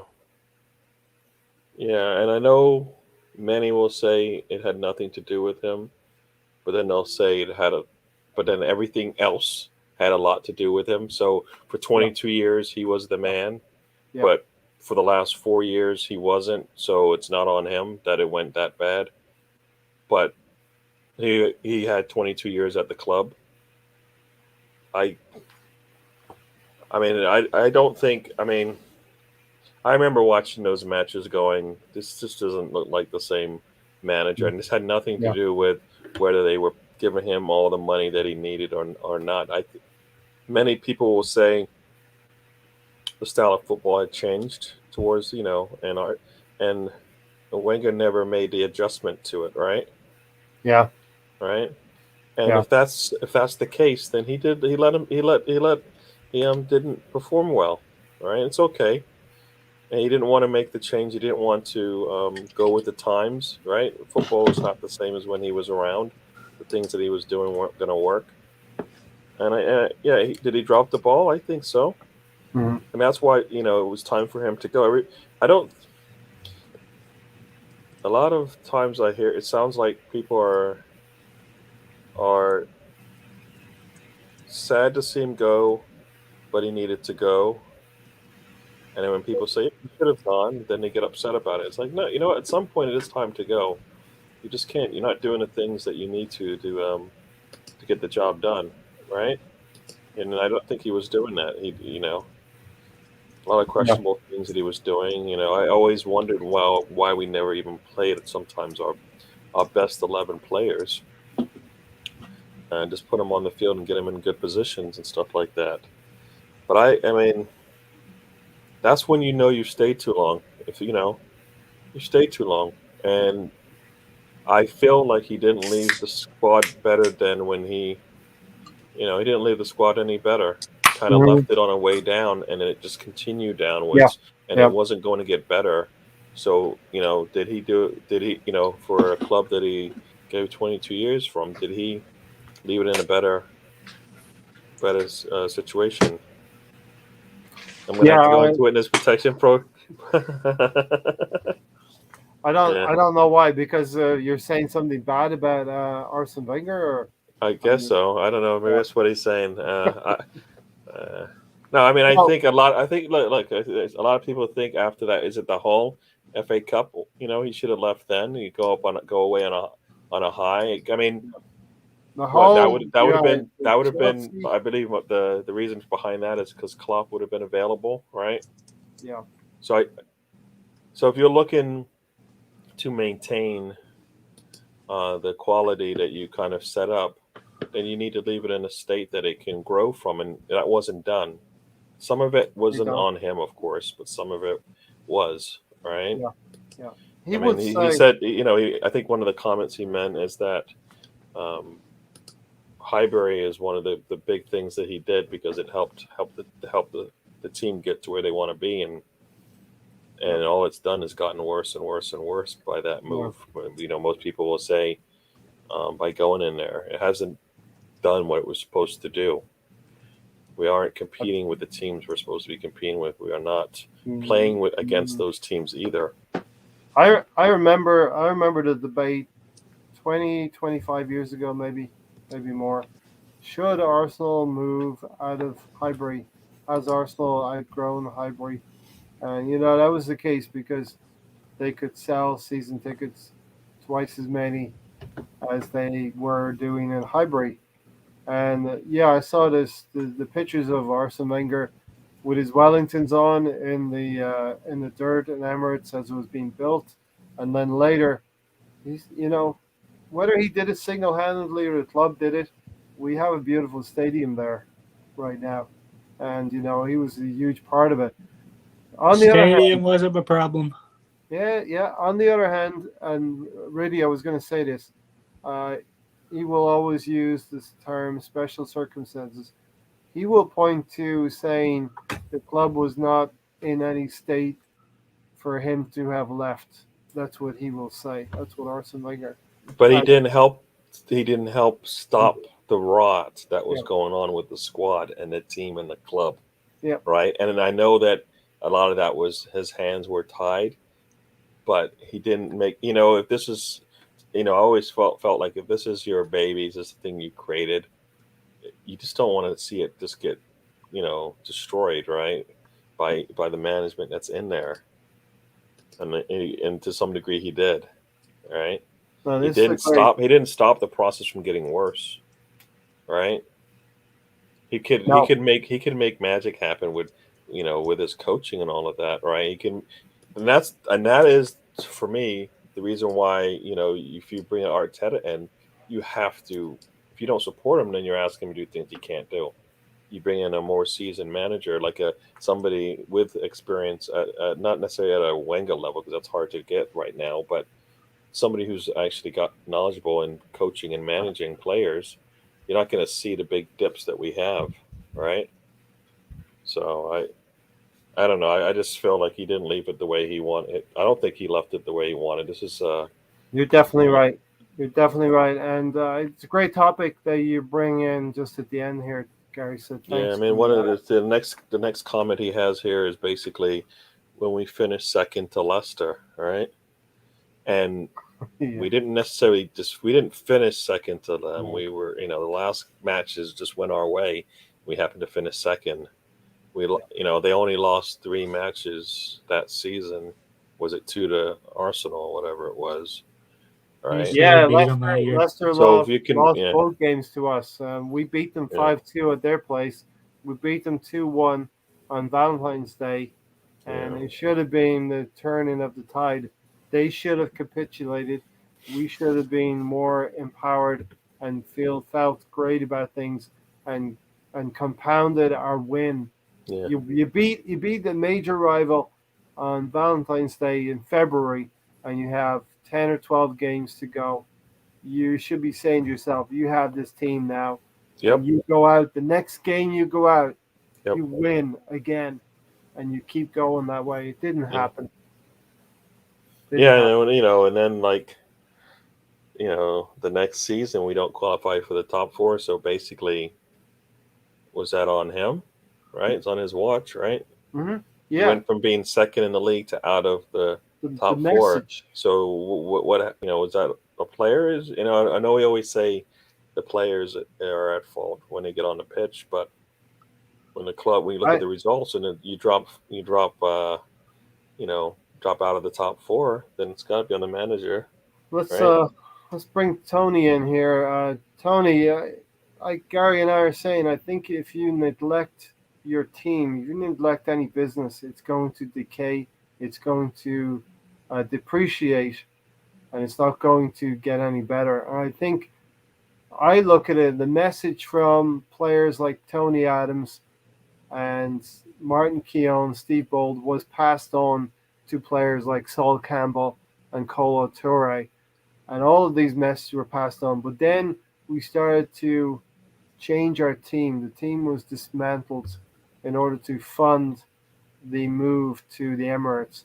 And I think our playing staff suffered because of that. We sold players to balance the books, and the players we brought in were not able, the message was not passed on, the culture was not passed on to these players. Koscielny, Mertesacker, they did okay for us, but they weren't of the caliber of a Sol Campbell. 2008, we didn't have those players, and if Eduardo didn't break his leg, we would have walked away with a title. So you think that's not valid? I don't think it's valid. Just circumstances didn't go our way. Yeah, I'll take that on board. That's for sure. So where do you think everything went wrong? What happened? Was it the culture started to set in at this point in time? You moved to the Emirates and you're looking to bring more revenue in, bring better players in, and it just didn't happen, Tony. And to me, it was a combination of the team mentality. You didn't have the leaders around anymore. Then we chose the American instead of a Russian. So we chose the Russian. Never gave him any say on the board. Yeah, but put all the money into a team and had no say at all. At the time, we didn't know the American, and we thought the Russian was more poisonous. That dirty Russian. Yeah. We thought the Russian was the bigger evil than the American. I mean, hindsight's 2020, right? And what would people do if we could take a time machine? Who are you picking? Yeah. Don Juan, thanks for joining us, Don. I get sad how things ended with Wenger. I just wish he was more honest about the ownership. The lack of money, us selling our best players every season. Wenger was a great manager, but he's lost his way. And the excuses, and he was the front man, Tony, for taking a lot of the flack to protect the ownership. Yeah, I mean... Sorry, go ahead, Tom. Your name ain't Tony, Gary. Well, listen, you could jump in if you guys feel like, obviously. Go ahead, Tony. What are you gonna say? Fuck no, that's why they didn't train with that. He lost his train now. The Tony train is stopped. No, I derailed its tracks. No, I definitely feel like he stayed too long, and two, he didn't stop what was happening. He didn't want to stand. If he wasn't going to stand up for what he essentially built, then it was probably time to go, right? And he stayed to suppose. What did he stay for? He said he stayed, for an extra, that 2-year contract. Stability. He said stability. He said he stayed to do that, but did he actually set the team? Like, he didn't do anything to set the team up better by staying for that, taking that 2-year contract. That 2-year contract supposedly was, at that point they realized they were going to switch, managers, and it got so poor that they just said, you know what, forget it, you go now, right? So, maybe it was that right there shows that it was a little too late, a little, they should have made that move a lot sooner. You want to let them go before they think they have to go, right? Yeah, they didn't do that, right? If Elliot said before, if you think it's time to move someone on or a player on or a manager on, it's probably already too late to do Yes, that. You know what yes. I mean? No, for sure. Like it's like one of those things where if a footballer will be talking about retiring when they should have already gone. They should have retired already, and then they Yeah, stay on, and then it doesn't end. It ends worse than it would have if they just would have left. yeah, Um, but yeah, I felt like that's, we can't just say he has all this power and then say he didn't have anything to do with it. yeah. And And then look, say that the people behind pulling the strings are the reason why. Why would you put yourself? Why would you destroy your legacy the way? Why would you end your legacy that way? yeah, Right? You yeah. can't take away the wins. You can't take away the seasons. But since Highbury, nothing went as well your way. I mean, what if they didn't go the Mhm. way they wanted? Right? Yeah, no, it didn't go the way he wanted. And as Stan said, love Arsene, but he should have gone a couple of seasons earlier.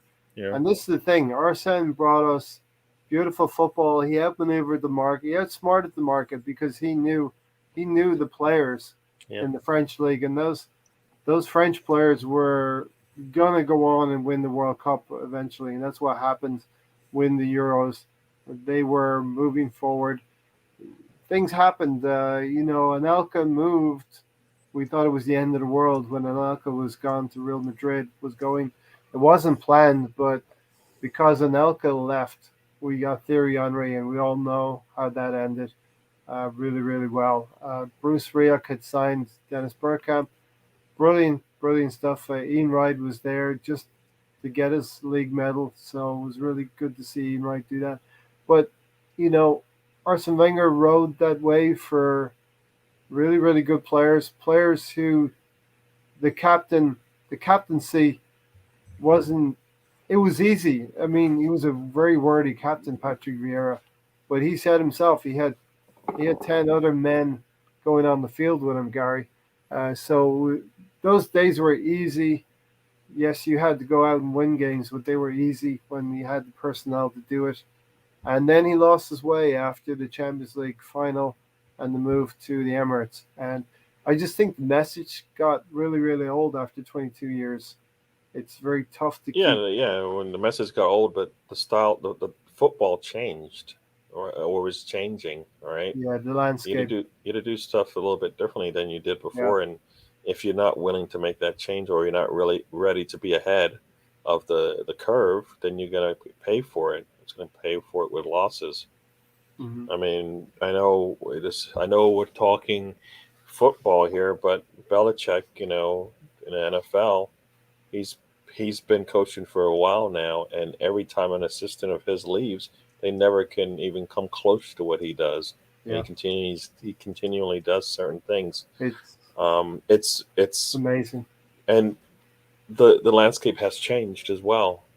But the key to a lot of this is discipline. Anyways, I don't think Arteta was as disciplined in what he was doing in terms of the players that he brought in and the style of play that he really wanted to. He wanted the responsibilities that he wanted to get out of those players.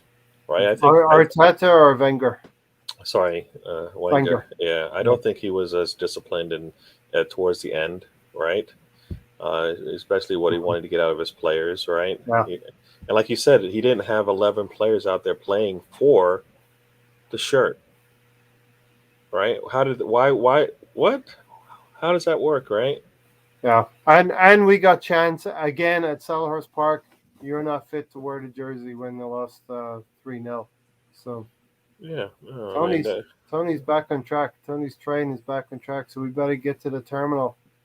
yeah, Tony. no, but like I said, I know it's not, I know it's a sour topic, but I don't think anybody thought he left at the right time. I No, don't think for anybody me, thinks for that. me, I was 2011 when I was thinking this is enough. 2013, I think it was the loss to Aston Villa 3-1 on the opening day after having bad seasons. Yeah, Um, Don Juan said 8 points clear with 9 games left. Eduardo breaks his leg and we lose the title. But we saw weak personalities come in, and William Gallas crying on the pitch at Birmingham. Tony, what's your train your train's back. As I say, Wenger was saying that he couldn't tell us about the board, what was going on behind the scenes. Mhm. I don't think Wenger had nerve of power. We thought he did. I think other people were pulling the strings back there. Yeah, I think there's something into that. I think Wenger had the reverence, he had the authority because Because he's like, I can tell you, but I can't tell you right now what's going yeah, on. And he I never think- did tell us. Anyways, he wrote a book. He didn't tell us, and he still's not told us. yeah, So I don't know Yeah. what that, and He's- also He's not No. the man to ever tell, though. and also he said he's getting what he needed. I believe. If I recall when they were talking, when when things didn't look so good, he always made it seem like he got everything that he needed. That all these decisions were definitely he was part of them. So for me, I don't believe that at all. I mean, I believe he was covering and making himself look bad when in reality, that's one of those reasons where you look, I can't run the club the way I want to anymore, right? But I'll take the extra money and Mhm. try to help out. And like I said, if he took that 2-year contract with the intent of handing the club over, he didn't do a good job doing that either, Mhm. right? Yeah, and he had to be pushed. It would have been one of those things where if you're going to do that, maybe you bring in the person who's going to take over anyways, right? Maybe you bring in Arteta and have him work with you for the year or two when you're switching the roles over, right? Because unless you're bringing in somebody established, and it can just be a straight cut over, but the squad is in a good position in terms of the players and the contracts and stuff. I mean, I don't think since he's left we've had contracts that are in a sound position, right? Yeah, and And in some ways, Alec Ferguson left Manchester United in a similar position as well, Gary. Not saying it's right, but these things happen with big clubs, and But okay, you say that, but I look at their squad and I go, you know what? Are you telling me like they're not out there acquiring talented yeah, players? but they Ferguson's left a number of years before Yeah. Wenger did. But they were getting players though, right? They were still spending a lot of money on players. Maybe the players weren't right and the management So was are we. wrong. But the team, as a club, I don't think it just went and United just crashed. I think they just didn't have the right managers, getting them, continuing the Arsenal. The club itself just basically kind of imploded, right? Like Yeah. the contracts of the players that they had, not the players that they acquired, was poor. The quality of those players wasn't where it needed to be, right? So they weren't getting out players that weren't going to be worthy of the shirt and keeping players. I still think it's similar. I mean, we went through managers ourselves, and we spend money as well. I don't think it's the same though, because I don't think we. I mean, how many didn't we go through a window at only one player? Us with Peter Yeah. Cech. Yeah. So I mean, I was with when Wenger was with us still. yeah.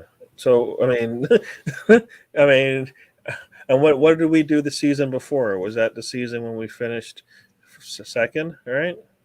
Was that when that Season happened? we finished second, I think. Is that right, Tony?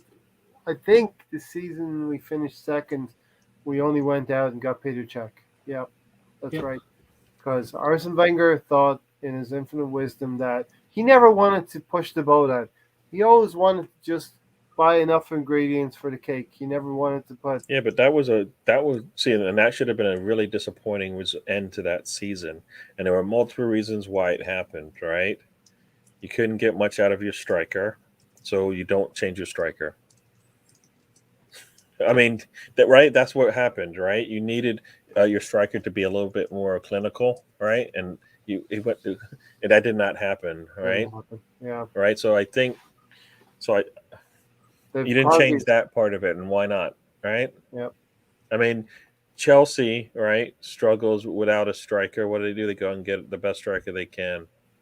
I understand the money, but what I'm saying is you can do improvements from where you are. Maybe you're not going out to get a Lukaku, but you're going out to get a proper striker, right? Mm-hmm. Yeah.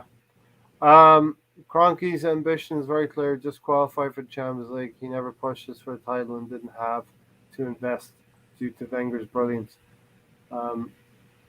Yeah, and they just wanted enough. They just, like Wenger, the Kroenkes just want to do enough, and they've pumped a lot of money into Arteta, I think, as Stan has said, invested over. Gary, have we done this segment justice? Is there anything else to discuss to finalize Arsene Wenger? We could dip into it again over the weekend, but basically, I think the culture set in under Arsene Wenger's watch. It's undeniable, right? The culture that went wrong with Arsenal. Some people will say no, but I'm just like, on his watch. like the what we're experiencing now didn't just start when Emery stepped on board, right? No, So, it was there. It was there in yeah. Mustafi. It was there in Wenger players. That's why Emery went with the young players, because he knew the mentality was wrong about senior players. And you can't say that he couldn't have done something better. He could have done more, and maybe that is get rid of the players that just weren't gonna be part of a future Arsenal, right? He could have done that. We all can do better. We all can do better, definitely. And listen, thanks everyone for joining us. You're all brilliant. Lots of you from the UK. It's amazing you're still with us here, 4:00 in the morning. I love insomniacs. Who are we talking about? Steve Danham, talking about all of you pretty much. Ready. Stan, he's not even started his evening yet. It's 8 I know, p.m. right? It's not even. He barely had cocktails, right? Don Juan, I think you're coming from Florida, Don Juan. We finished second when we got Czech. It was also the season we bid 40 plus 1. And that's under his watch, right? So that's under his watch. Yeah. You need a player. You don't go out and get the player, and so there you go, right? We needed a scorer. We needed a striker. There's one right there, and you don't get him, and then you drop out of the top four. I forgot about it. Bringing them now. Huh? What happened? What are you talking to your hand for?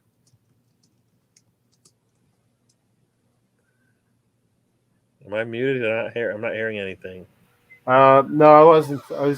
We just got to round it up here. Listen. No, I know. Thanks everybody for being here. Really, really, you're great. We would do final thoughts, but we'll do final thoughts on Sunday morning. How about that? Stick a pin right here and we'll get there. Gary, thanks for joining, and Tony. Thank you for having me. Absolutely. Tony. Always. It's not a matter of having you. You're a permanent fixture now. You're on every podcast everywhere.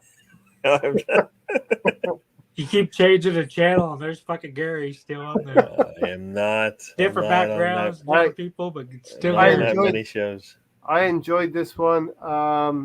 Cheers, guys. You make my Thursday night smoother. So thanks, Riddy. Always great to have you. Listen, rest up. The big game is on Sunday. Come on, put up my last comment, right? Put up your last comment. Okay. Who is son of a bitch that did a thumbs down? I know. Who's the thumb? It's all good. It's all good. Somebody did a thumbs down. Yay. Yeah, okay. Good one. It's still, as everyone says, still interaction. So you can't please all of the people all of the time. Somebody once said that who's famous. We'll see you Sunday. That was Bob Marley. Keep the faith. Was it Bob Marley? Keep the faith. A good man, Bob Marley is. Keep the faith. Keep being safe out there. Good stuff as always, lads. Thanks, Don Juan. And yeah, that Spurs lad, James, maybe. He seems nice enough, right? He seems nice enough. We'll see you Sunday, everyone. All right, everybody. Cheers. Take care. See ya. Come on, you guys. Let's get that win.